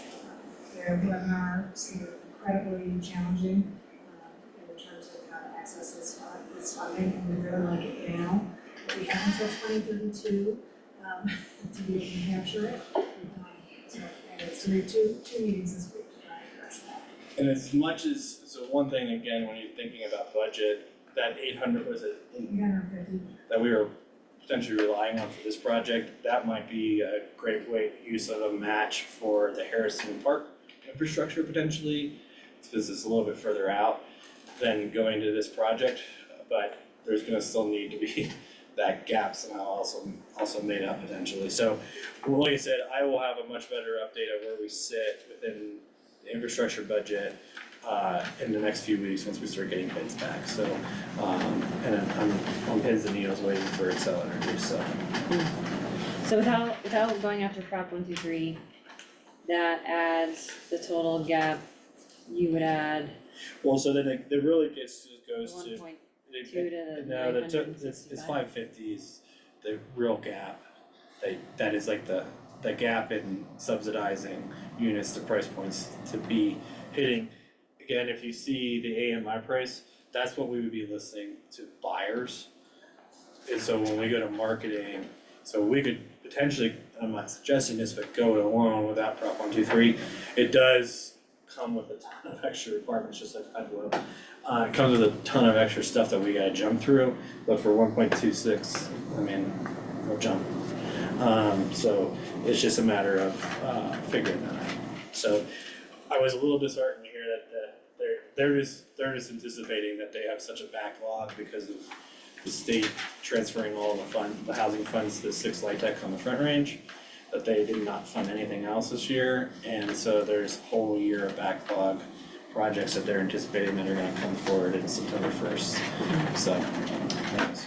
And you said the Prop 123, or this is based on 20 units sold at 100 AMI or less? So 4 units are not in the Prop 123 of this project. Just 4, and those 4 could be at any No, rate, or those would be 120 to 140? No, you're capped at 140, and so if you look at the site plan, so one other thing about the site plan is, because of the need, the other thing that Division of Housing was very clear on is that we can't build for a 2-person household. They're gonna scrutinize if we get to the lottery, if we have a 3-bed, 2-bath and a 2-person household moving into that 3-bed, 2-bath. So what we figured out is we can actually build the 1,096 unit, which is the 3-2. We can actually take out the front bedroom, push the kitchen back and keep the space of the unit, but make it a 2-bed, 2-bath. So we can hit that market demand under the state's requirements, but not sacrifice square footage. Okay. So it's a creative way of keeping folks in the market. And so when you look at here, you see like all the purples are the larger 1,096. So those could be 2 or 3 bedroom. And it doesn't change right now with the engineering for what I'm doing because of the same footprint. And then the other thing is, we did really at our last meeting with Adam, when we were starting the whole conversation, we talked about side entrances, porches, really trying to get into making it look like a neighborhood, not being cookie cutter. So I think their team was receptive to that and moving forward. All right. So what's the next The next step is to keep. touch point or like decision on, No, I think we're gonna see how the first round rolls out? Well, what I would say is that I will be back in August to give you guys the site budget update. And then, once I have site numbers, we know from Chrissy Patterson's office if we're gonna touch that money or not. That's gonna be your next touch point. But I will hope we have to submit a letter of interest on November 1st. So I will have to have a construction budget pretty much like 98% for us to chase after Prop 123. And so my goal is actually probably mid-October when your budget heats up to be kind of there to make sure you guys know the numbers. But I just wanna make sure you just see this right now. This is the initial analysis of where we sit. Okay. In the vertical base. All right, Do you have a rough, what's a rough decision point for that, a question you alerted us to, of whether the county would want to purchase 1 or more units, like what? I think that decision point would be, we're gonna start marketing in late August, so around then, because we wouldn't wanna market units That aren't available. that aren't available. Fair. Yeah, but Okay, so pretty soon, at least some tent and like locking that in Yep, I think, in August, you'd want to lock that in? I would say it's September, and I think, it's like Tim, I think that's gonna be a conversation with you about employee need, and retention, and I Eric is talking about that. So, and what kind of units you would want, so Jackie has a good pulse on that too, so, And we buy those in at market rate, yeah. or those two? You buy those at market rate. Sorry. I know, you guys don't get anything, right? And the county is an appealing purchaser because some of the private sector employers, they have a hard time We paying can't sell, AMI. we can't, with Prop 123, we can't pay, we can't sell to anybody that doesn't qualify under 80 or 100% of that. The county, I mean, here's the example, in Crested Butte, we had eight housing units when I originally started. We did an internal survey of our staff, and I mean, the market prices in Crested Butte have just gotten to where they can't, literally no one can be hired on without having housing in that town, and especially because it's in the middle of nowhere. In every housing project, because we didn't want to take, we could have taken the whole housing project every time for our staff, but every housing project we bought a duplex for our place, and we just started, and it also spreads it out, but we had, as part of the incentive of taking a job, and I mean, I lived in employee housing myself, and it was, I mean, I hate to say it like this, but it was like, if I left in 3 months, I had to be out of the unit, and that was the fact of life. And that was literally during COVID, and I left, and I had to move out during COVID. But they had to hire a planner, and that planner moved into my house.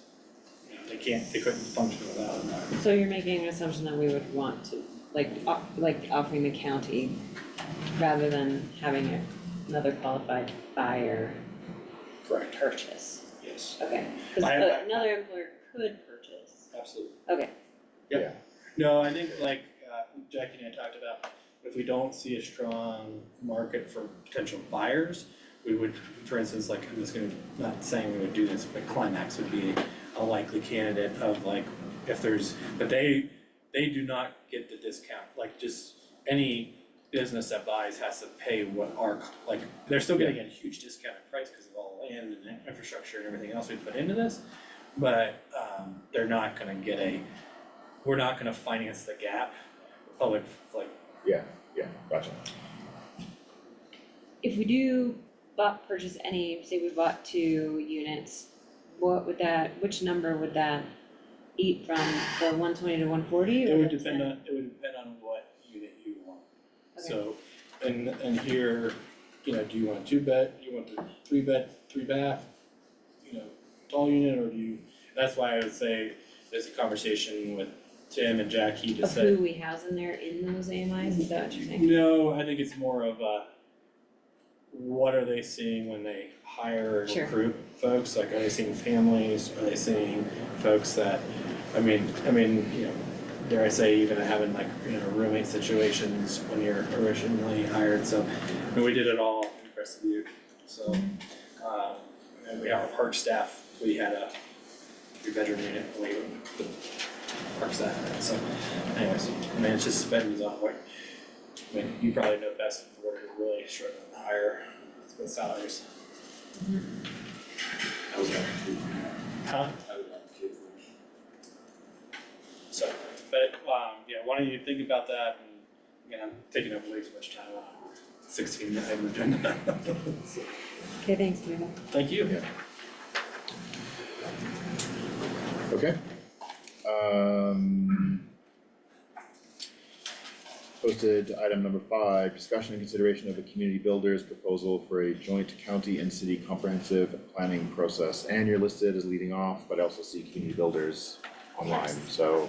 Yep, I'm just gonna introduce Rick Murphy from Community Builders, who have been working with CPD and also Chapin, the planning department from the city. So we're in the groundwork and assessment phase of the scope of work, and just kind of, I know that Brooke met with city council today, or is planning to meet with them a little later today.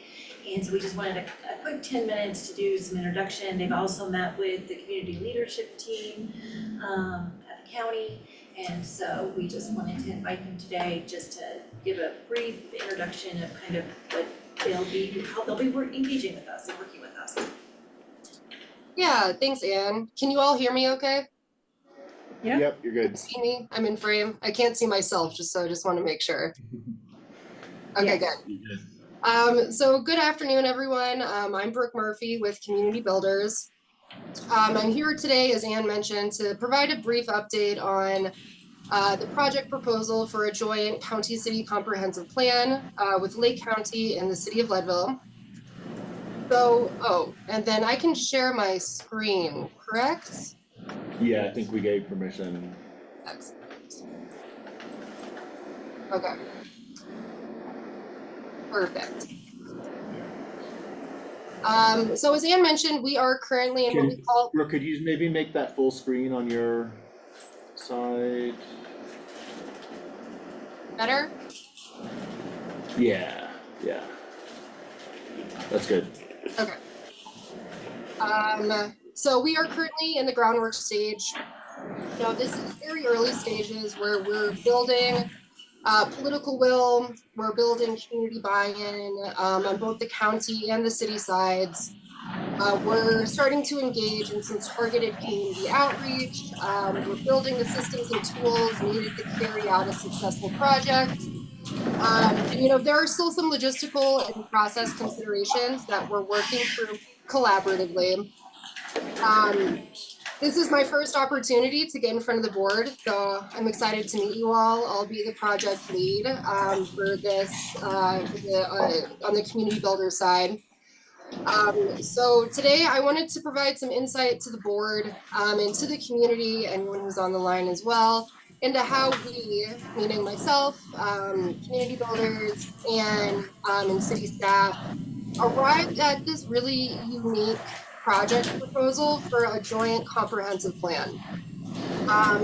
Wanted to go over some of the strategic pros that this approach affords and the real opportunity that we see for a higher level of engagement in community building overall, as well as an update on where we are and some next steps. So today's agenda item is all about continuing to just build understanding and enthusiasm about the project and provide an update on where we are and what's coming next.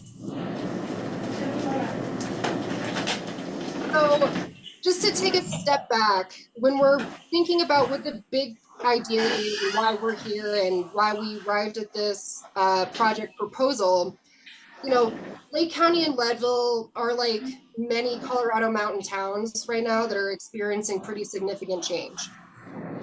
It's really important that we try to tackle that change with clarity and vision and direction and good planning, and that's really hard to do. In particular, it can be really difficult to do in ways that bridge jurisdictional differences. So, for example, between a municipality and a county, but also just between the different communities within our community. So, considering the perspectives of newcomers and longtime residents, balancing rich mining history with this new recreation economy, finding ways to provide housing while maintaining the community that we cherish. So at the end of the day, these are some of at its most basic level, these are a lot of the questions that this project is about, which is helping you all as a community sort through and work through these big, challenging, meaty questions.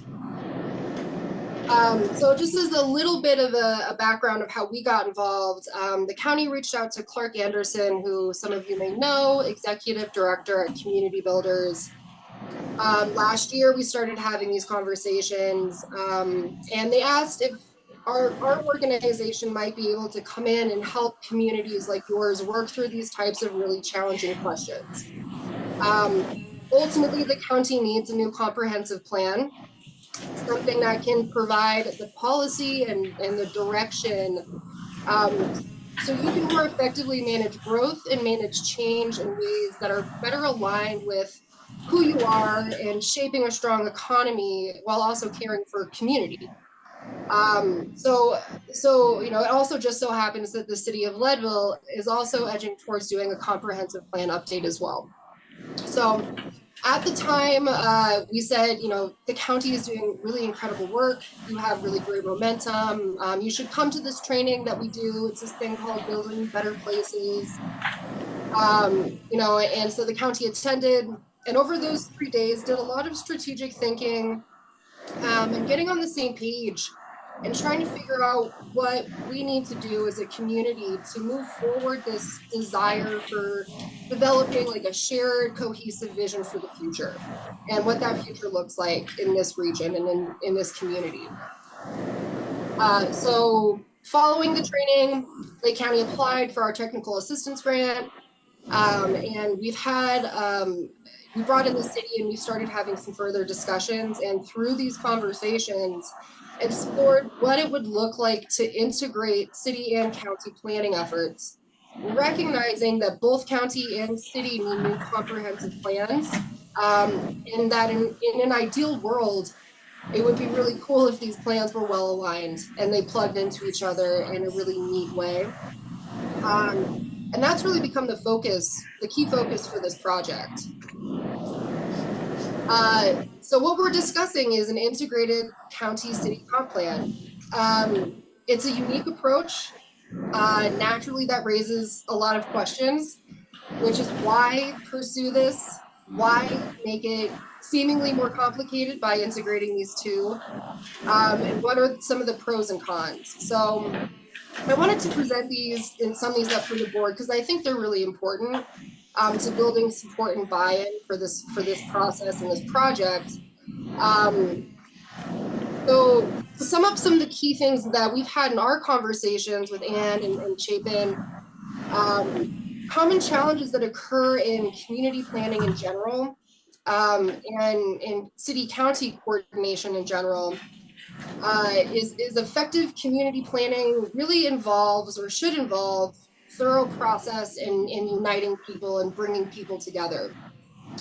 And unfortunately, good process is really expensive. This is where community builders can really make a significant impact. So we have a pretty unique partnership model. Anne may have gone over this already, but just to touch on it a bit more, because I do think it is so crucial. Rather than being hired as traditional consultants, we partner financially on projects. And what I mean by that is that we contribute resources, our own resources, to help cover costs. And what that does is that enables us to, us and the communities we work in, to invest in really essential elements like a strong planning process, which can be really difficult to afford. Without these investments in process and building community support through really good engagement and really good buy-in, without that, communities typically experience poor engagement, leading to a lack of community buy-in, really weak political support. And this is a common reason that we found for why a lot of plans fail and end up shelved. Which is such a bummer after the amount of time and investment that communities put into this process. So another frequent challenge that we see is just a lack of coordination and challenges in alignment between city and county jurisdictions at this interface. You know, you can often experience a lot of tension, especially when there's a misalignment in vision and strategy. You know, it's a big reason why we now require 3-mile planning areas and 3-mile plans. But even then, you know, if we're not in agreement on a vision, it really results in less effective planning, less effective development, and less effective or less desirable outcomes on the ground. So another key part of this as well is that, you know, a challenge of the county city interface is overlapping public involvement and public process. So, you know, the county and city are both, as they're both ramping up to take on comprehensive planning, you know, the average person doesn't really think in terms of jurisdictional boundaries. So when you have processes either happening simultaneously or one after the other, people don't really think in terms of, oh, I want to give my feedback to the county on this issue, but I also want to give my slightly different feedback to the city on this issue. That's just not how we typically experience the world. And so what this opportunity does in terms of process and engagement is that we're able to help we're asking people in a way and in a process, provide input on the world as they see it and experience it. Moving down through, I don't want to spend too much time, but other opportunities I think that are really important to consider in why this approach is unique and also powerful as an opportunity is that it allows the county and city to come up with a more aligned vision where the policy that we talk about, the projects that we talk about are all part and parcel of this same vision. And really what that does is allows us to work through regional and local issues with this shared vision and value system as the backbone that guides the work at both the county and the city level. Also gives us opportunities for just better engagement overall, as we're engaging, the community of Leadville and the community of Lake County are in a lot of ways the same, right? And from a procedural perspective, it's also just a more efficient use of resources. This opportunity for a joint plan allows us, the county and city to leverage their resources together, as well as the resources that we bring, so we can get a lot more done with a lot less.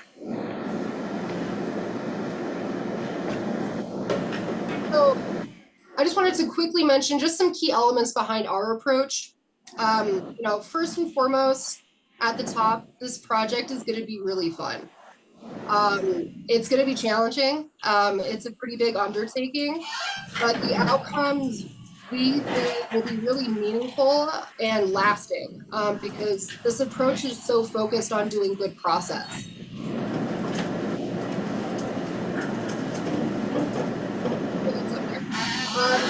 And as I mentioned before, this is a partnership of shared resources, shared responsibilities, and shared commitment, right? That includes the city, the county, and community builders. We don't operate like a consultant.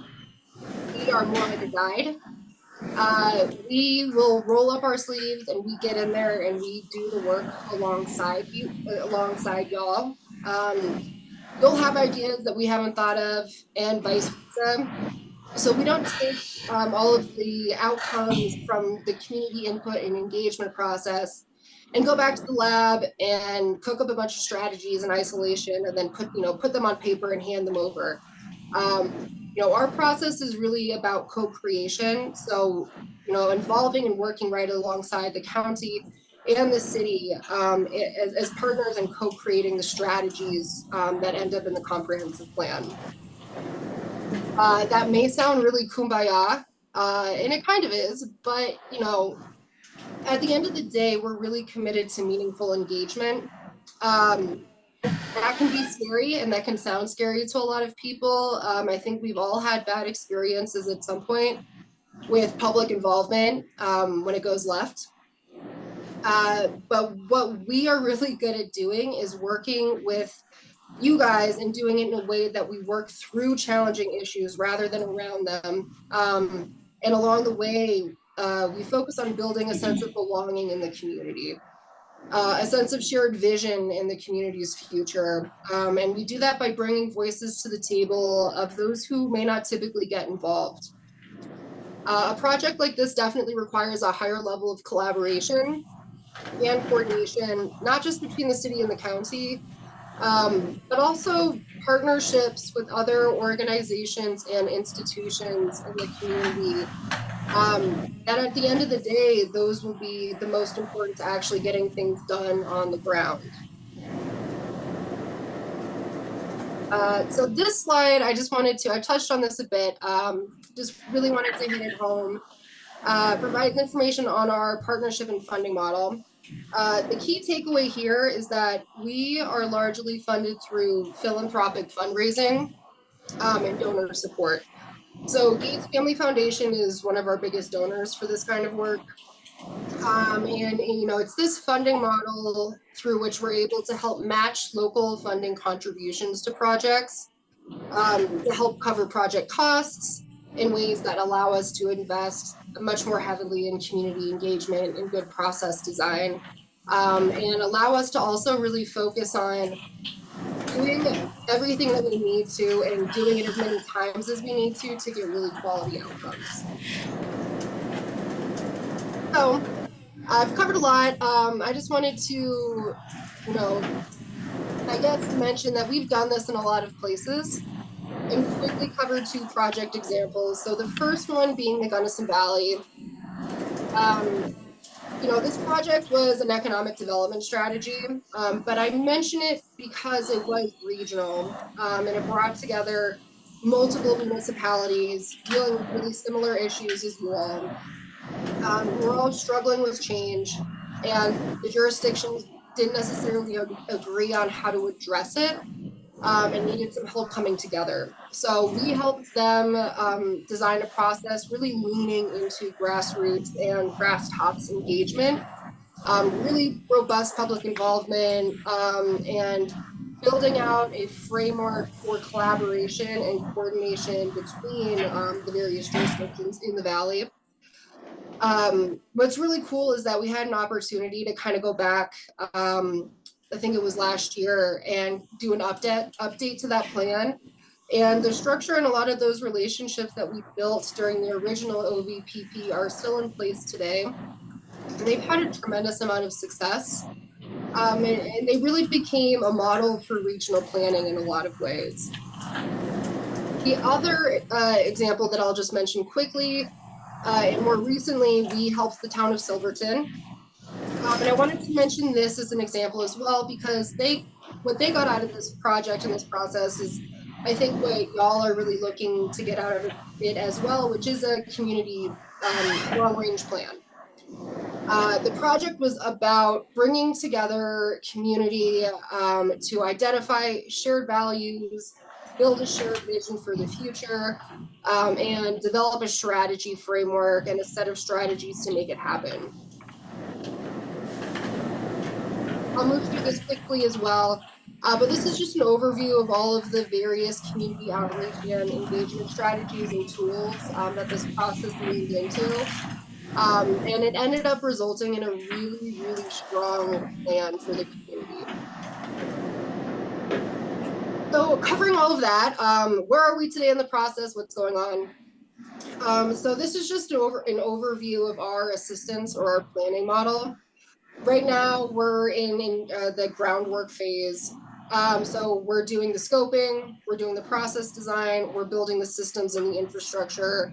That includes designing the community engagement plan, doing some network mapping, some items like that. The next stage that we move into that we're still hammering out timeline, but we're anticipating this fall, is launching the public facing part of this project.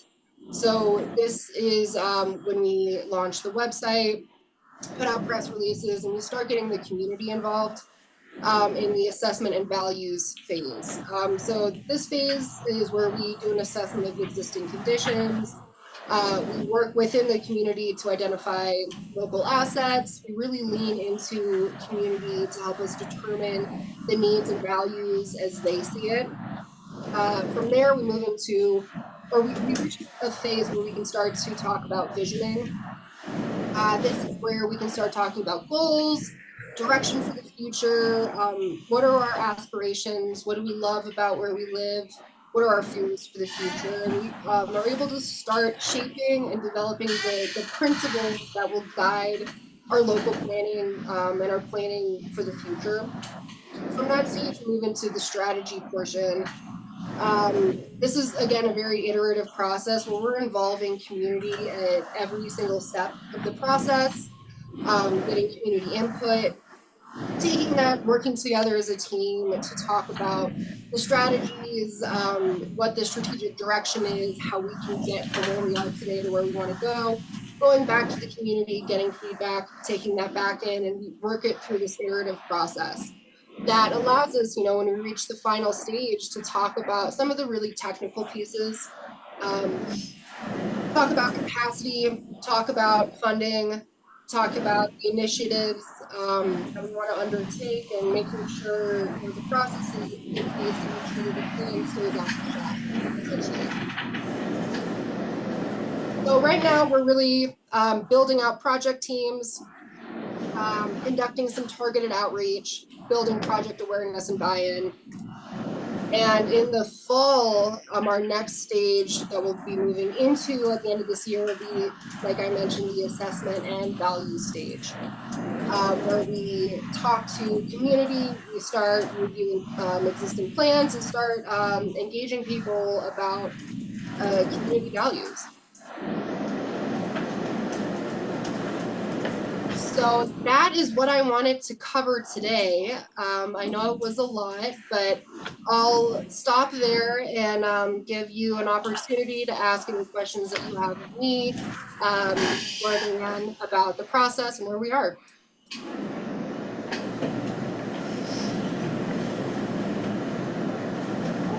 Thanks. Beth, was it Beth? Brooke? Brooke, sorry. You're good. Thank Close. Yeah. Sorry, it's right out there. I'm like, it's somewhere. No, this is really exciting. The county, we first engaged with community builders in 2014, I think it was the first time, 2014. And I'm really proud and appreciative of all of you all for engaging with these guys, because I think you bring a lot of value and from the work and the conversations that I have had, at least over the years. Pretty excited about your conversation around, looking, I think I was writing notes too, and you just mentioned that they're looking at existing plans or even our previous comp plans, because while our community is changing, like those plans over the years actually haven't changed a ton, but it will be a really interesting time to go through over the next year or so with the different populations that are coming into the community and different folks and different expectations. I would really love, and I'm sure that you all have talked about it, and I think that like other partnering jurisdictions like Parkville or San have really different plans and planning, but we've talked about jurisdictions like that being involved in this or these plans, and I think that we are pretty well poised with our current conversations or activities, leadership, to really get those partners integrated into this process.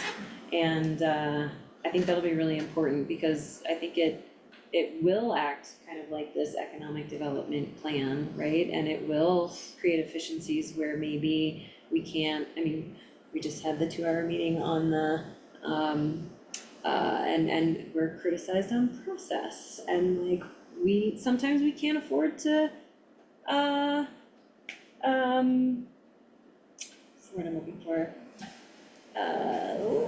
Sacrifice process, because we are such a small community. But going through this process and having these conversations, I think will kind of expedite and get us to a really good spot comprehensively across the community. So that's exciting. Thank you. Excellent. Yeah, we're really excited.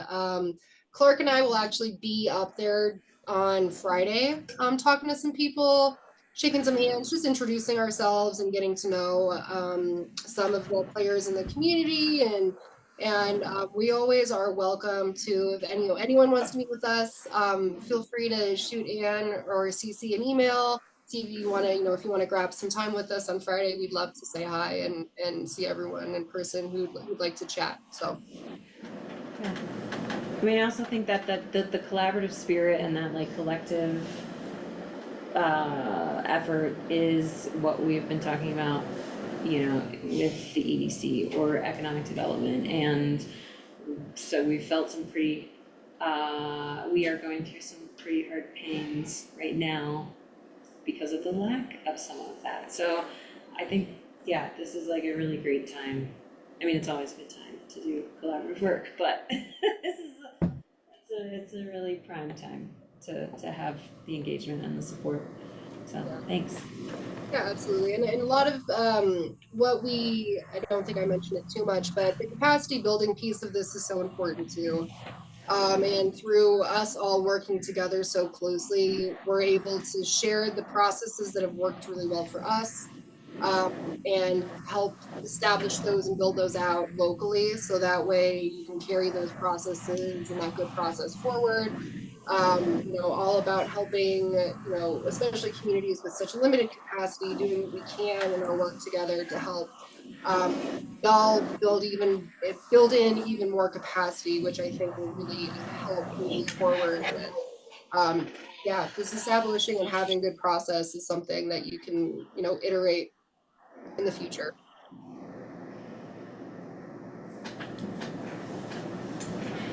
Great. Well, if there's nothing else, I'll give any other comments or questions for me before I let y'all move on with your day.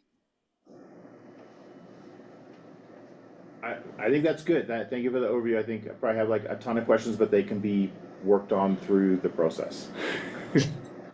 Yeah, absolutely. We're still hammering out scope and process design and a lot of those pieces. So still definitely working through a lot of bits and pieces as we lay the groundwork.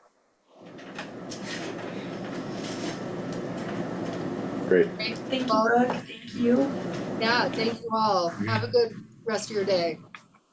Thanks, Brooke. Thanks. Okay. Okay, we tackled agenda item number 6 posted already. So number 7, discussion and consideration of Leadville Doom Days special event permit for August 2nd through 4th, 2024. Wow.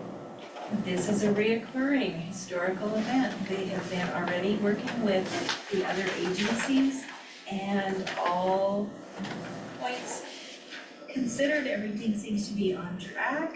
They just need your final permission for the county side of this.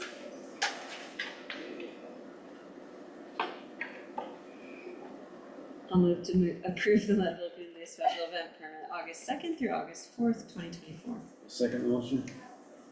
I don't have anything else. I didn't either. So call for a vote. Aye. Aye. Aye. A special event permit for, Doom Days? Sundays. August Thank 2nd you. through 4th? Thank you. Is approved.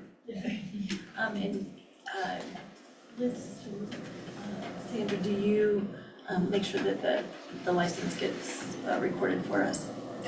License or special event permit? The permit. Okay, yes, special event permit, yes. Yes. Thank you.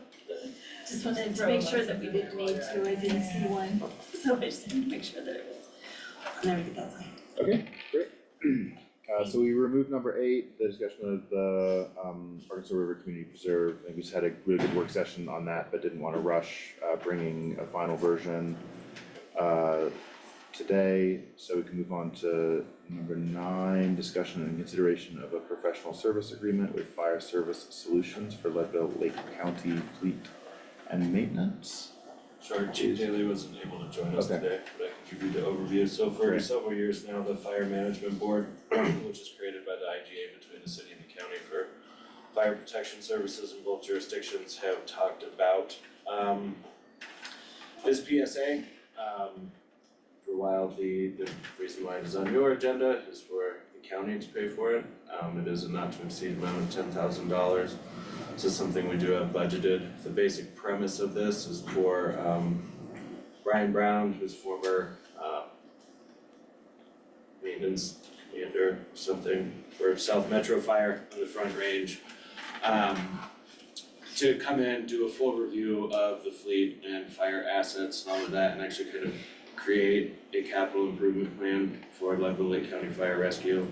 Chief Daly has done a fine job at that. This will just level it up for the next process, so that the Fire Management Board has kind of an objective capital improvement plan to look at. That, sure, there's always a need for new equipment, but doing this on a timeline, helping inform the budget, also making some other recommendations on the fleet, and then like things that the city and county can explore. Like maybe we jointly fund an emergency vehicle technician, or we, other things, we partner with jurisdictions like that. So really just trying to move along the planning process for Leadville Lake County Fire Rescue. Is the city paying a portion of this?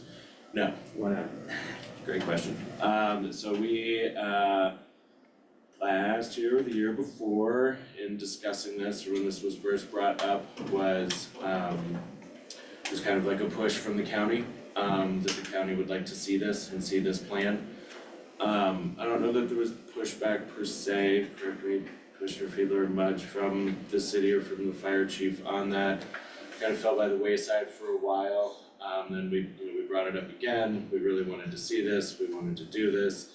It wasn't in the chief's budget, he couldn't find it, so then finally it was kind of a decision previously of, all right, we really wanna see this, we will pay the $10,000 to have this plan created.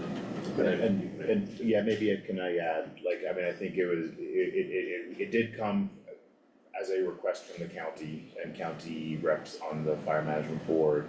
And we pay 70% anyway, so it didn't, of all the things to discuss with the city and, you know, fighting over $3,000. We decided not to pick that fight and focus our attention on other issues with the city. Is it 3,000 or is it 10,000? Well, it's 10, but we pay 70% of the budget, so if it was covered by the fire department's budget, we would pay we're gonna pay $7K anyway under the IGA. So if we had requested the city to contribute their 30%, it would have been $3,000. And they don't have $3,000? We just wanna get it done. We just wanted to get it done. And Because I mean, really, cause this is gonna provide us with like some justification too for new equipment or Well, old I equipment and, yeah. understand the benefits of it. Yeah, But I could say, I mean, at the time, we triggered an impasse in the budget process because we didn't feel like we were getting enough information on like the union contract and wages. We just felt like we were fighting bigger fights already in the context, you know, we were working on revising the whole IGA itself. We took a pass on fighting at 3K, so I mean,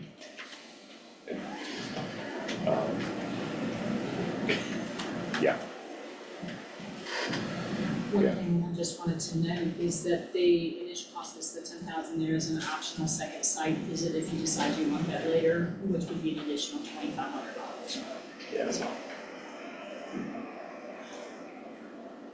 But this will take an inventory of the fleet, give us some like replacement plan, and will it also incorporate the size of our department and the needs of the community? And give us maybe even some planning on, like, we've talked about policies around deploying some of our equipment. Will it give us some of that, or at least a little bit of insight? It'll focus mainly on like physical assets and the equipment that the fire department has, so vehicles, but I think also kind of looking at the facilities as well. So I don't know that there's much insight in the scope of work for that, but I do think that kind of like informs it, right? Because it will also come with, I'm not saying that the fire department doesn't have like a maintenance schedule for all of their fleet and all of that as well, but this comes with like something solidified of like, you know, hey, like, if you are deploying these vehicles, right, and adding 100 or However many miles. like however many miles a year, this is the consideration on, you know, how much quicker you're wearing the vehicle out compared to that, so some of that, yes, but that will need to be kind of gleaned from the information. I'll just note that the scope of work does mention part of what they're gonna examine is fleet staff duties and efficiencies and or deficiencies. So I think there will be a little bit of a connection to that, so but it's not focused on. Okay. How many vehicles are we talking about total? It's a remarkably large number of vehicles. Yeah, which is also part of the reason for the report. There's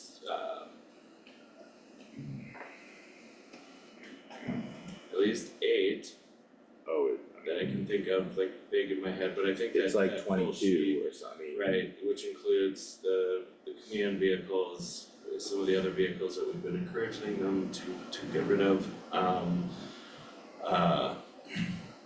All the brush trucks, I can't remember how the type of all the engines, like type 1, type 2, like all of those. Goes at Ladder 6. truck, all those, yeah, well, yeah. Thank you. Yeah, so, there's quite a few. 1920s. Yes, truck that goes in parades yes, on the, we'll keep that one. Yeah. That one. Yeah. Yeah. But the 1, 2, 3, 4, the 1988 5, Chevy, we can probably get rid of. It's about 20. Yeah. Actually, some of the longer ones. So,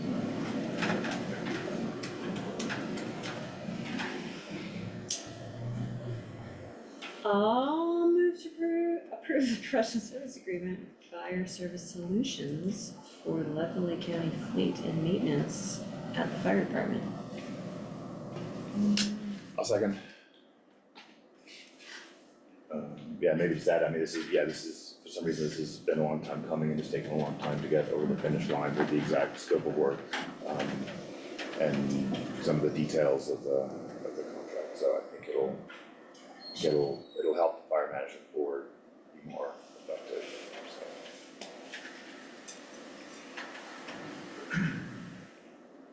I don't have any further discussion. I don't know, do you want, do you want to dig in more here, or,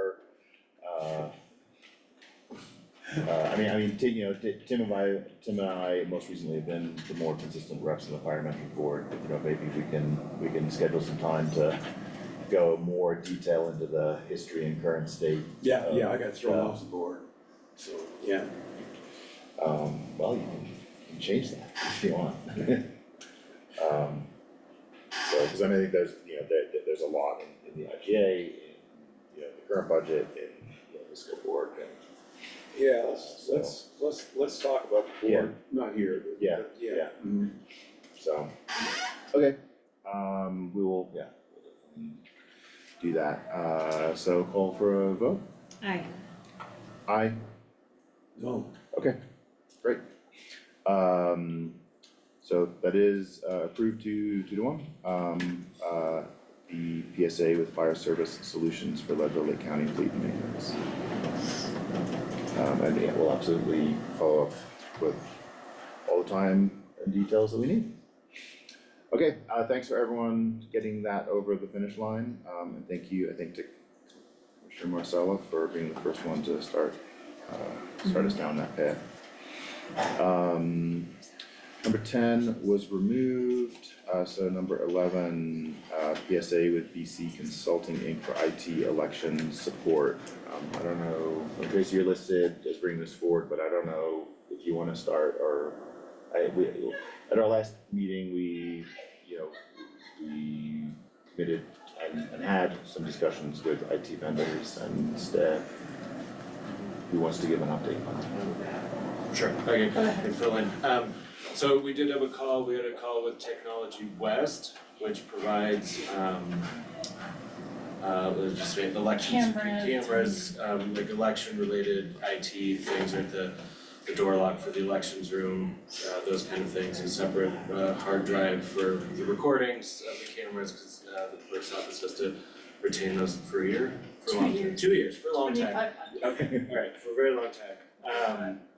And then so that was Technology West, on that call also was Applied Tech, which provides mostly the rest of the general county services. So our servers, and then any like desk side support, all of that kind of stuff. So through that call, we had a really good call, productive call, talking through, kind of really pinning down what the clerk's office need is, and really it comes down to that kind of like on-call physical presence. So should county IT, we have the new IT manager, Steve Mercado, he's working through the hiring for the IT specialist. But should county IT not be available, for Applied Tech or Technology West to send someone up here, it's probably gonna be at least a day, because they're all front range based. So in some of those more emergent or immediate needs, having a person be available or be on call to be able to come help the clerk through any issues in the server room with her servers, if there's anything that can be done that way. And then so basically it's kind of like the on-call on-call, in-person support to work with Technology West or Applied Tech if we need someone on site. Kind of think that, yeah.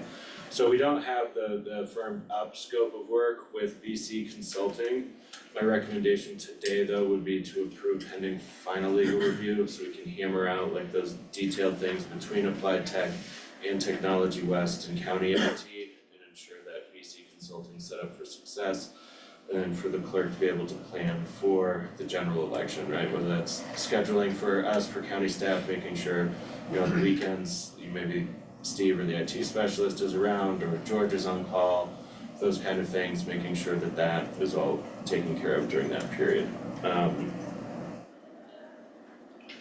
then Applied Tech and Technology West are now in communication and contact, kind of understand what each service is provided.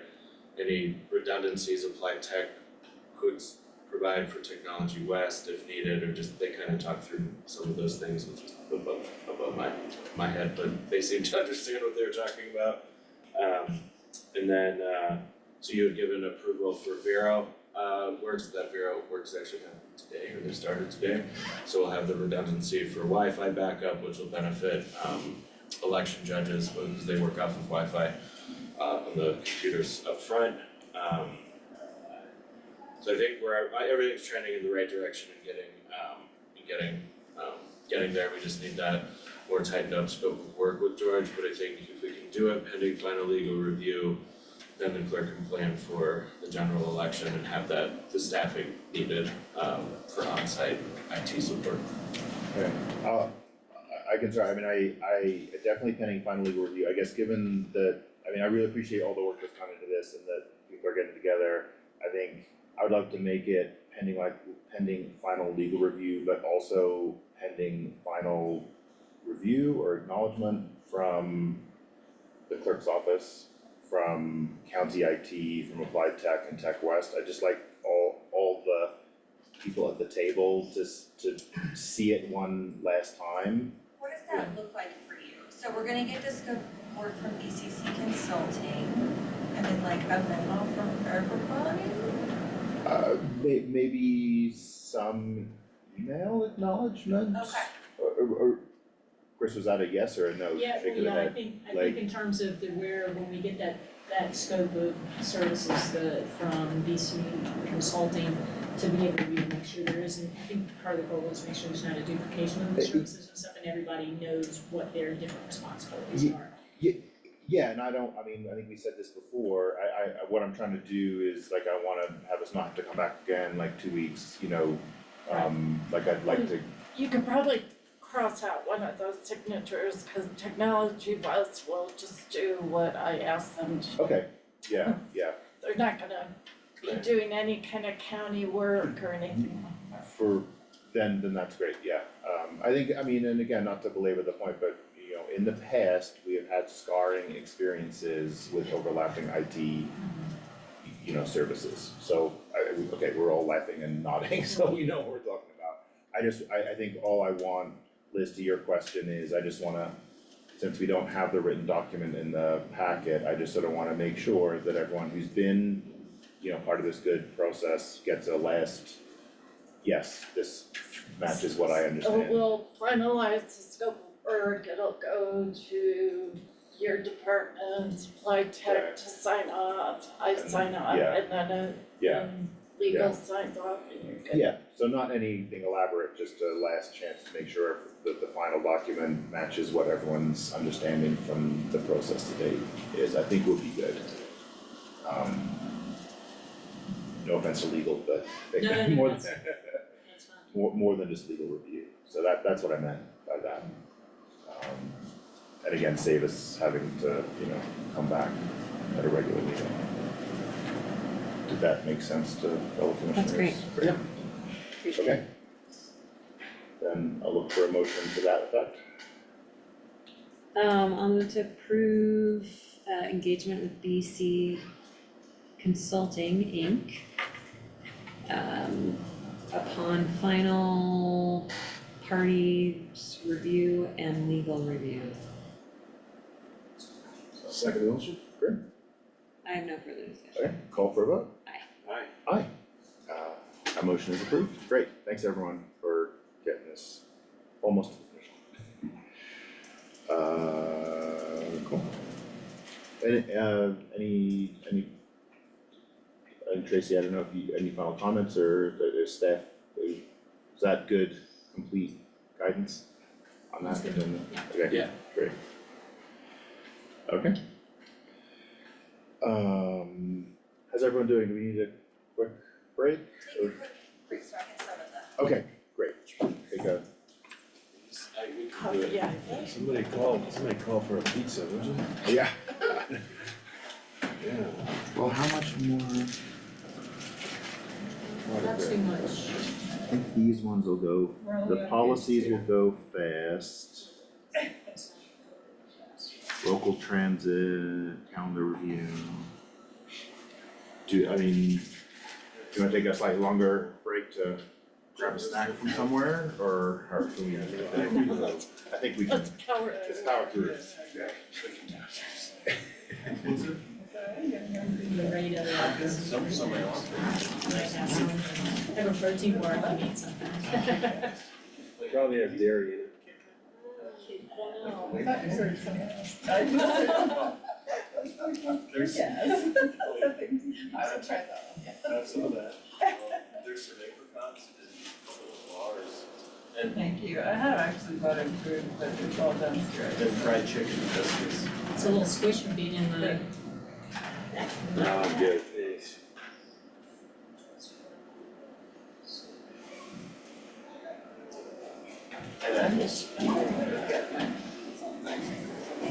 That's pretty much bad.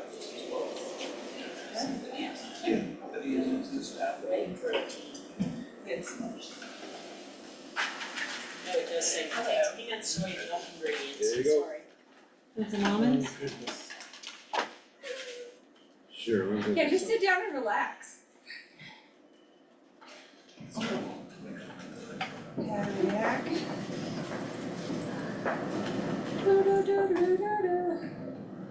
you go, buddy, you want me to make it real big?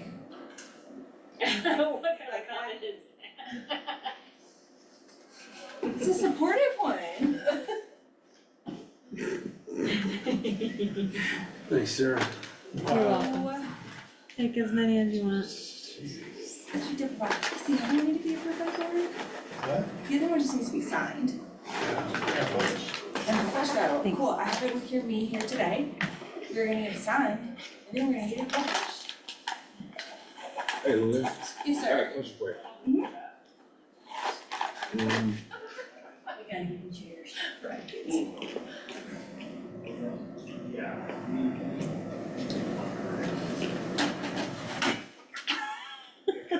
There's OLC sample. OLC is Olson Oh, I'm going Levies in. Corporation, doing business as OLC, but the big library company is OCLC. Oh. So Brenda and I are really struggling not saying OCLC instead of OLC. Yeah. Is it the rec feasibility study? Is it a rec study? It's a community center feasibility study. Oh, that one. Okay.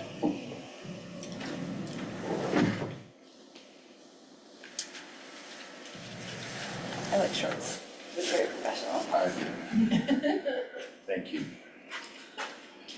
I don't know how backhanded that was, but she's. Oh, I think it's pretty No, Patrick, why would you even suggest that? Okay, heard.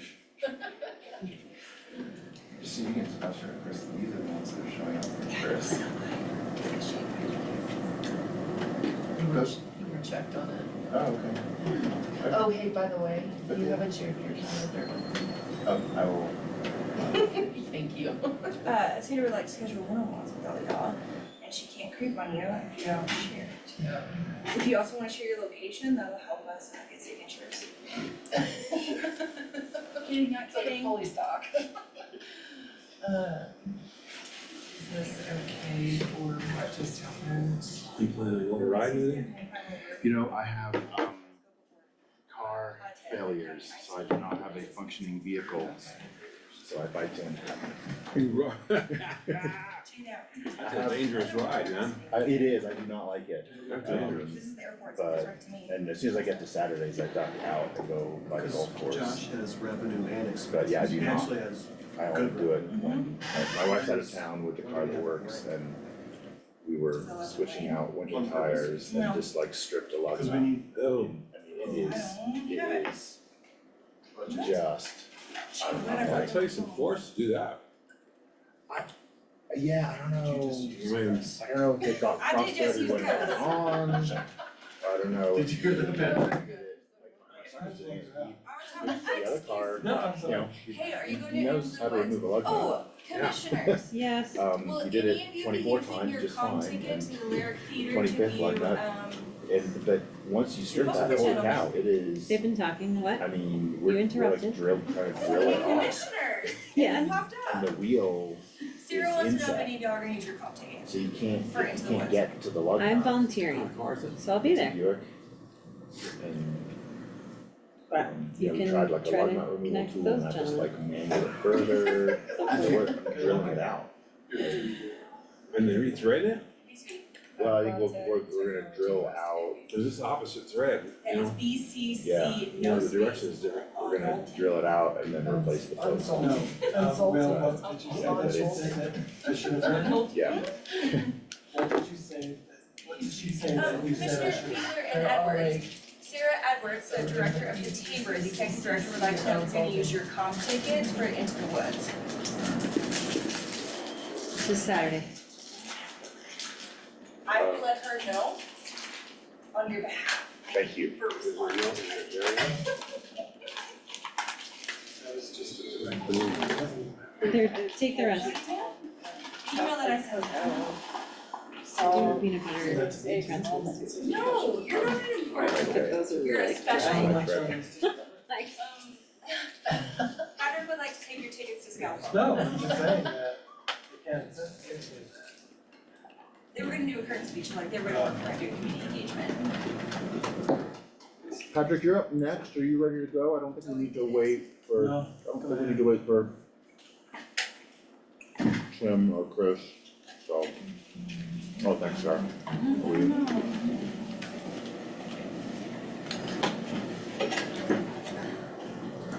Yeah, holy cow, 4-3. That makes me look fat. Okay, Can't hide it. Stuart. second quarter public trustee report. Put it back up. Put it back up.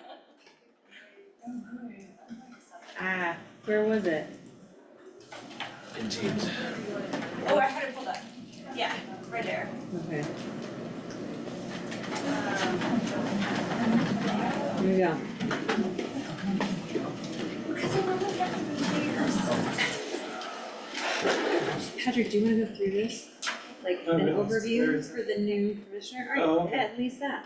Okay, so we have two bank accounts. One is for any documents that get recorded in the clerk's office.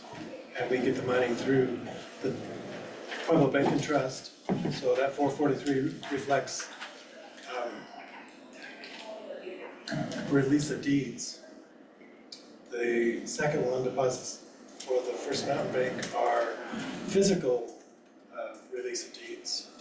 And maybe 2 or 3 foreclosures.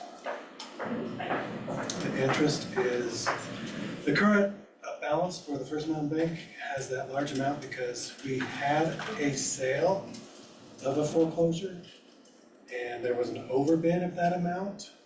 So the bank got their money and then I had to advertise because the owner of the foreclosure is deceased and no one came forward to claim them. So I just sent that check to the state for unclaimed funds. So that'll be reflected in the next month's, the next quarters. So then we paid the clerk and recorder $189.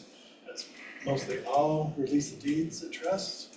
We had to advertise for the publication of that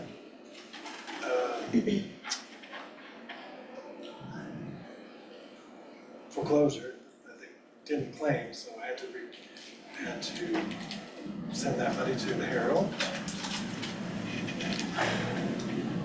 I pay myself.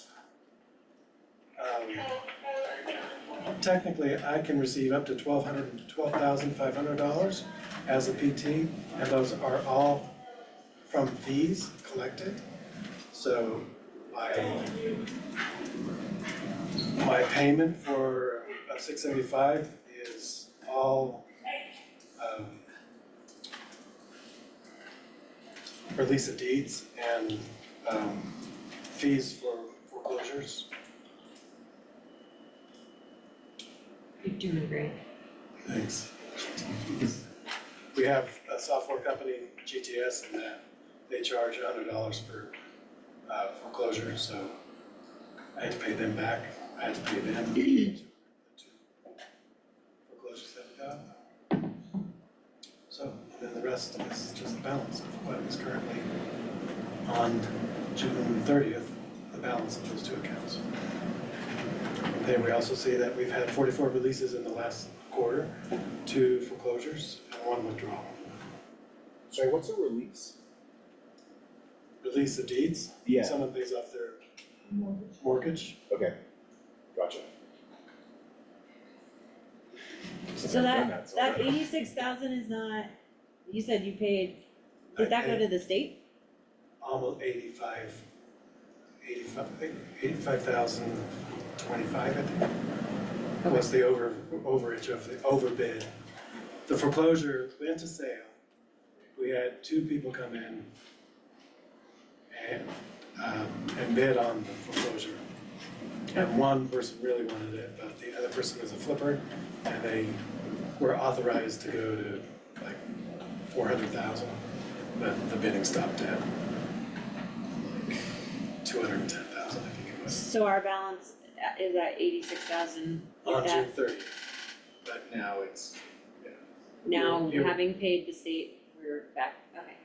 Okay, on June 30th, it was 86.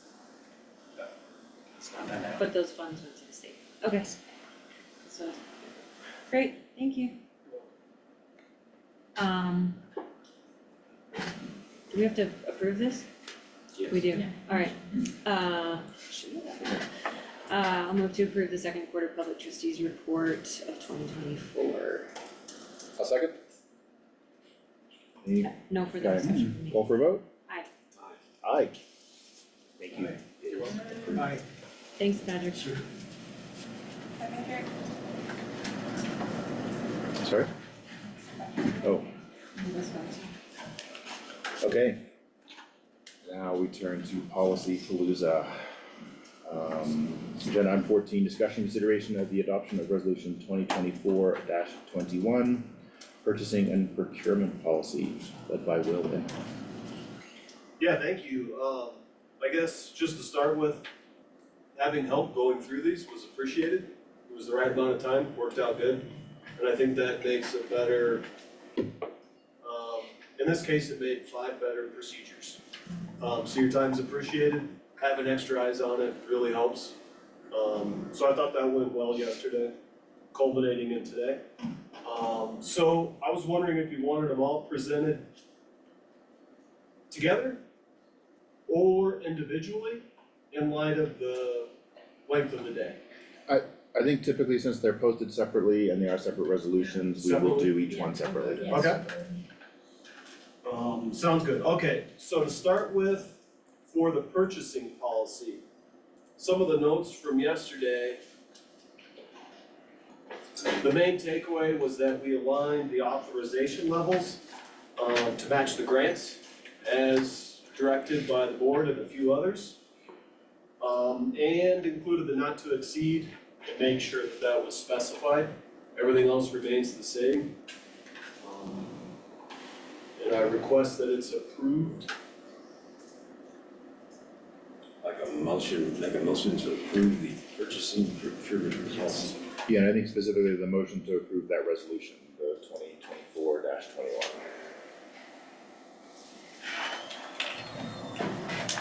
I'd like to make a motion to approve the the adoption of resolution 2024-21, the purchasing and procurement policy. I'll second. No further discussion from me. No, great, so call for vote. Aye. Aye.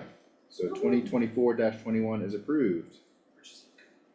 Thank you. On to agenda item number 15, discussion and consideration of the adoption of resolution 2024-22, purchasing card or P card policy. This one again benefited from having kind of a 360-degree feedback in order to make it the policy that everyone wants. So some of the key takeaways were changing the credit card limit to 2,000.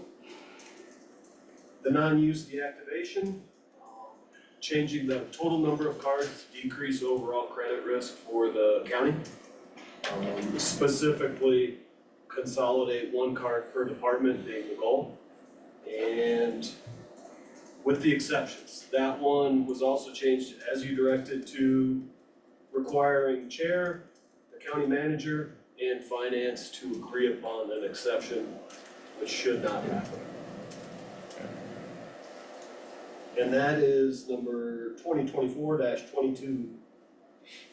Okay, I'll look for a motion to approve resolution 2024-22. I make a motion to approve resolution 2024-2022, P card policy.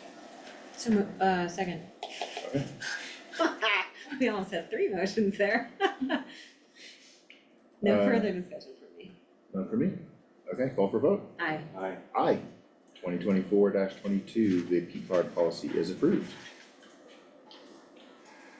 Item 16, discussion and consideration of the adoption of resolution 2024-23, the grant policy. Okay, much like Will said about the other themes, the only thing after discussion yesterday really that changed in the policy itself was to specify the levels in keeping with the procurement policy as far as levels of approval required. Added a little table of that on page 3 of the policy. The other things that we talked about yesterday essentially were things that are not grants, and in the interest of clarity, I didn't try to put any of that in the grant policy, so those will be, like we talked about, I'll come up with a separate But processing similar, form for, partnerships and stuff like that. And we'll have a separate sort of database / file of, maybe grant adjacent agreements and so forth, but that's not part of this, and so this is just nice and clean and as discussed yesterday, so. I'll move to approve and adopt resolution 2024-23 regarding our grant policy. Second the motion. Great, Nothing further from me. Nothing further. great, call for vote. Aye. Aye. So great, 2024-23 is approved regarding grant policies.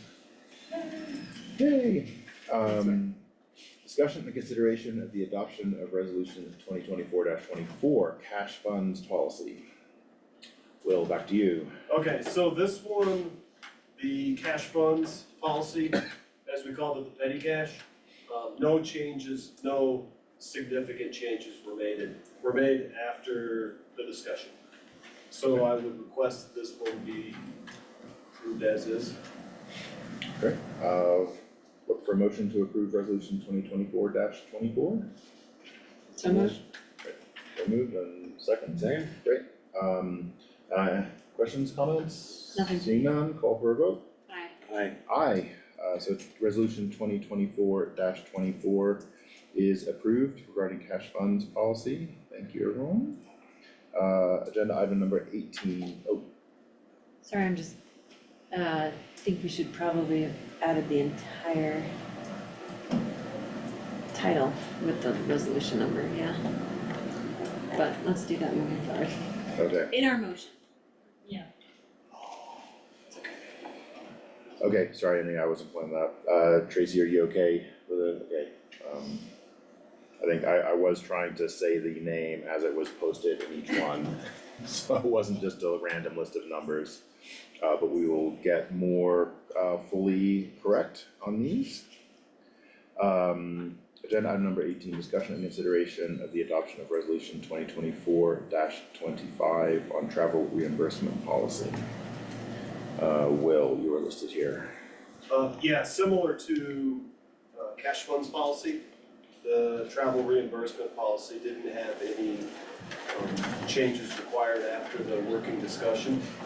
So I request that it be submitted as is to the commissioners. Okay, if anyone has the full title pulled up, they're welcome to make the motion. I make a motion to approve the resolution. Resolution 2024-25, a resolution of the Board of County Commissioners of Lake County, Colorado, resolution to approve travel reimbursement. Approve the travel reimbursement policy. Second the motion? Great. Any questions or comments? No, thank you. Seeing none. Thank you, Brandon. I know that was the last one. Call for a vote? Aye. Aye. Aye. So, resolution 2024-25 regarding travel reimbursement policy is approved. Okay, discussion and consideration, our 19 was removed. Thanks, Kathy. Chris, do you want us to say anything more about that? You don't have to, but. No, okay, it's just there was a change in the law, so. That's fine. Need more time. No worries. Agenda item 20, discussion and consideration of an award to Downtowner Holdings LLC for a Lake County local transit service. Tim? Sure. So an exciting news, so I believe it was in 2020 and 2021, Lake County did a kind of a feasibility study for local transit services, that informed the board working with the Intermountain Transportation Regional Planning District, NTPR. Through CDOT, we put in a request for grant funding or for multimodal transportation and mitigation options funding, which is a combination of state and federal funds. The county was awarded said funds in 2022. Since then, it has been working with CDOT and the speed of government on the procurement process with CDOT, but for that little over $1 million award, we received funding for capital purchases and for operations and administration services. So the board previously has approved the funding and the contracts, and so has CDOT for the coaches. So the coaches are on order.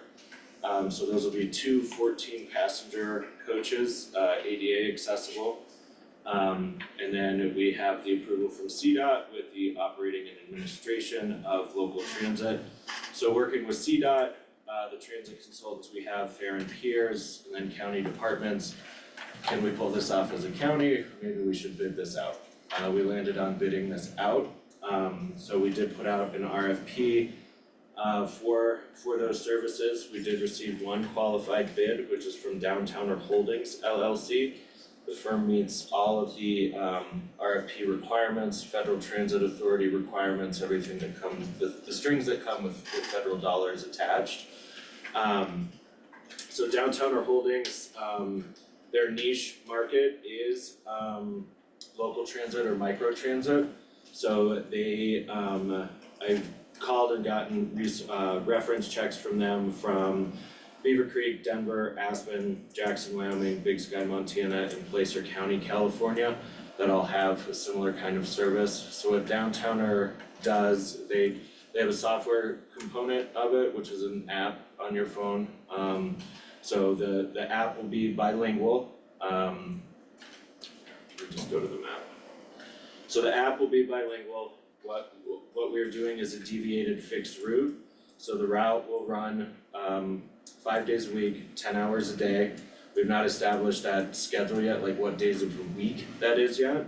However, that will come through the contracting process. But so basically going from Lake Fork community with stops in Stringtown, CMC, St. Vincent, the regular bus stops we have in town, we'll be adding one at Safeway. We will enter into the great parking lot wars of 2024. That's quite a war. I know. Maybe we'll go to La Mina or something, we'll drop people off there. And then out to Mountain Valley and then Mountain View. So deviated fixed route means that, so the blue line is the fixed route for it. Deviated means you can go 3/4 of a mile off of that route. So if you live in town or anywhere kind of in that bubble, and you have mobility issues and you need a pickup, you just put it in and then the driver will come and pick you up, drop you off at that location. From your home and things like that. So Downtowner has used this model in other cities, so talking with Aspen, actually everyone I've talked to is super stoked for us to get this off the ground. Happy to help with in any way they possibly can through contracting or anything. Part of all the references I've received from Downtowner is that they're extremely flexible. What doesn't work, or any feedback we have on changes, they are happy to adapt and move and do those changes. But so there will be an app for it, and then folks who don't have a cell phone or don't get the app, they can call in to a bilingual dispatch, and then that information is provided directly to the driver, so they know on their route where to go to pick someone up. Is the dispatch gonna be here or is it gonna be someplace else? It's gonna be someplace else, so the part of the contract will be utilizing, their software service, but then also that dispatch service that they have. The drivers will be Downtowner employees, so those will be full and part-time positions, $24 an hour with medical benefits if you're full-time, with benefits if you're full-time. They also are going to hire a local transit manager, so someone here locally as well, so our point person on any issues or things like that. Excuse me. And that salary range will be 50 to 60K for that local manager. Then there's a regional manager that kind of has Colorado in it, and then there's a larger region for the Mountain West, and then up to the CEO. And I've been talking with the CEO and the regional manager on this, based on reference checks and then things that were provided from Downtowner. I think they've done on a look of over like 700,000 rides that they've done. They have a 4.5 out of 5 stars rating.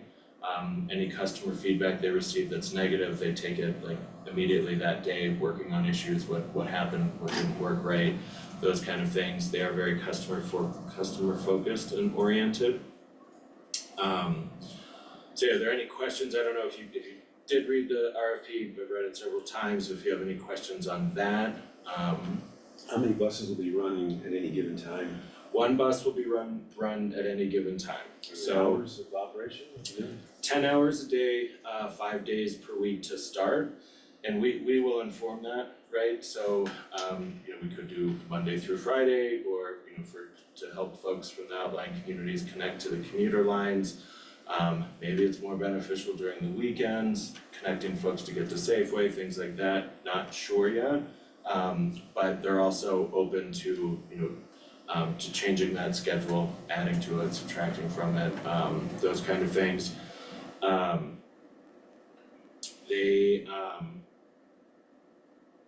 Sorry, stop whatever. Yeah, and I can just add to that, having helped Kayla, I also first maybe recognize Kayla, Commissioner Marcella did a lot of the lines work. I know staff has done a lot of work too, but she did push this through the IMTPR, application process. So, but yeah, I think the idea is that, this isn't set in stone for all time. This is just a starting point of what the feasibility study said was a good starting point. And, if we need to cluster it more around meshing with like Summit Stage or Eco Transit schedules, or we'll just see how it's used and we'll adjust. So again, not set in stone. And the nice thing that Downtowner offers is basically with this contract is turnkey. So if you do award it today, then they will know. So they're gonna lease 2 vehicles that are ADA compliant, match all of that, similar to the coaches that we have ordered for these operations, until the county coaches get here. And then they will use the county assets for that. Yes, and their typical timeline for a launch of this size is 60 days. And a lot of that will be dependent upon hiring. They do a very robust training program for their drivers and for all of that. They adhere to the FTA standards for drug testing. So it'll be a, pre-hire, drug testing, then the randoms, throughout, folks working there. That's not gonna be a lot of people. Yeah, hopefully not. We was there. Alright, yeah. They're used to working in Colorado, so. Right, maybe they, school bus drivers, maybe pick up some hours, hopefully, something.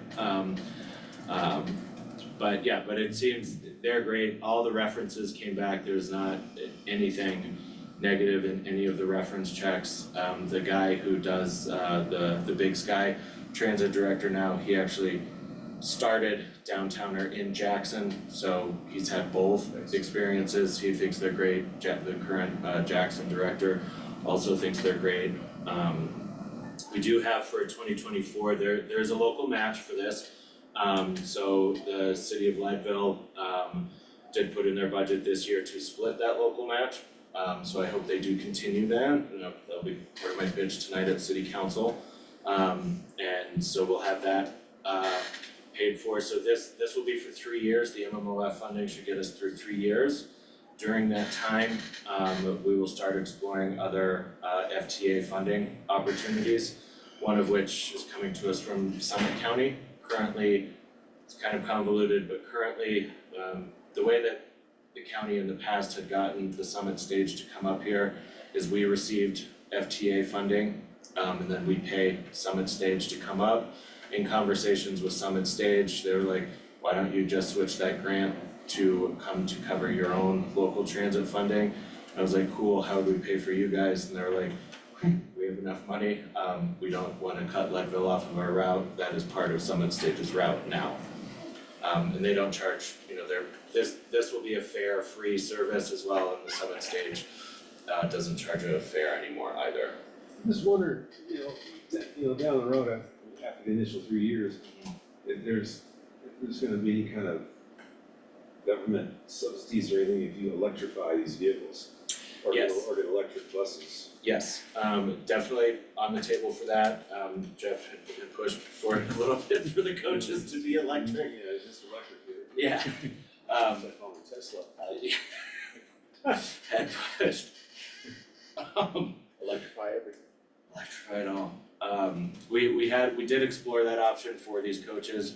It did, it turned out it wouldn't kind of fit in the capital award that we did receive. But that's not off the table for future capital purchases, yeah.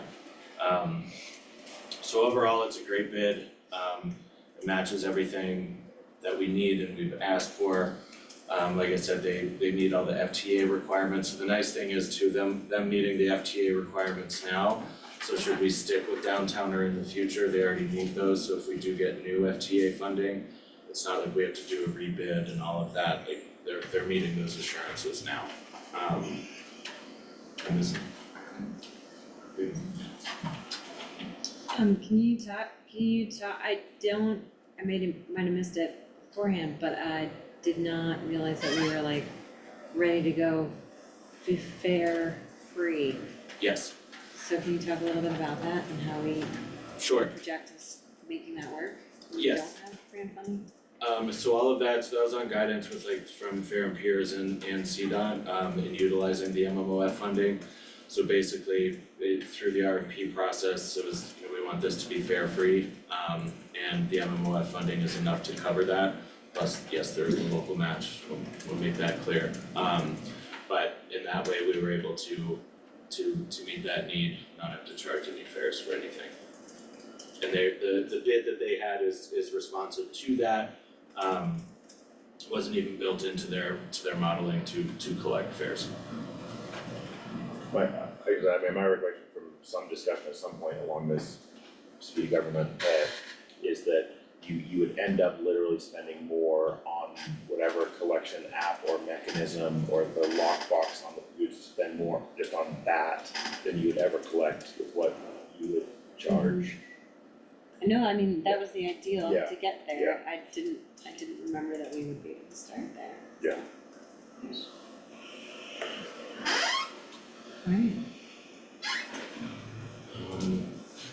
In the packet with the background materials, city commitment, the RFP and the response are in there. But everything checks out and I recommend awarding the contract to Downtowner LLC for a period of 3 years, which will have the annual review in there for chamber purposes. Then I'll just say, I mean, I was really happy, I had forgotten this about them, that they do operate in small rural resort communities, mountain communities with snow. Yes, You know, yeah.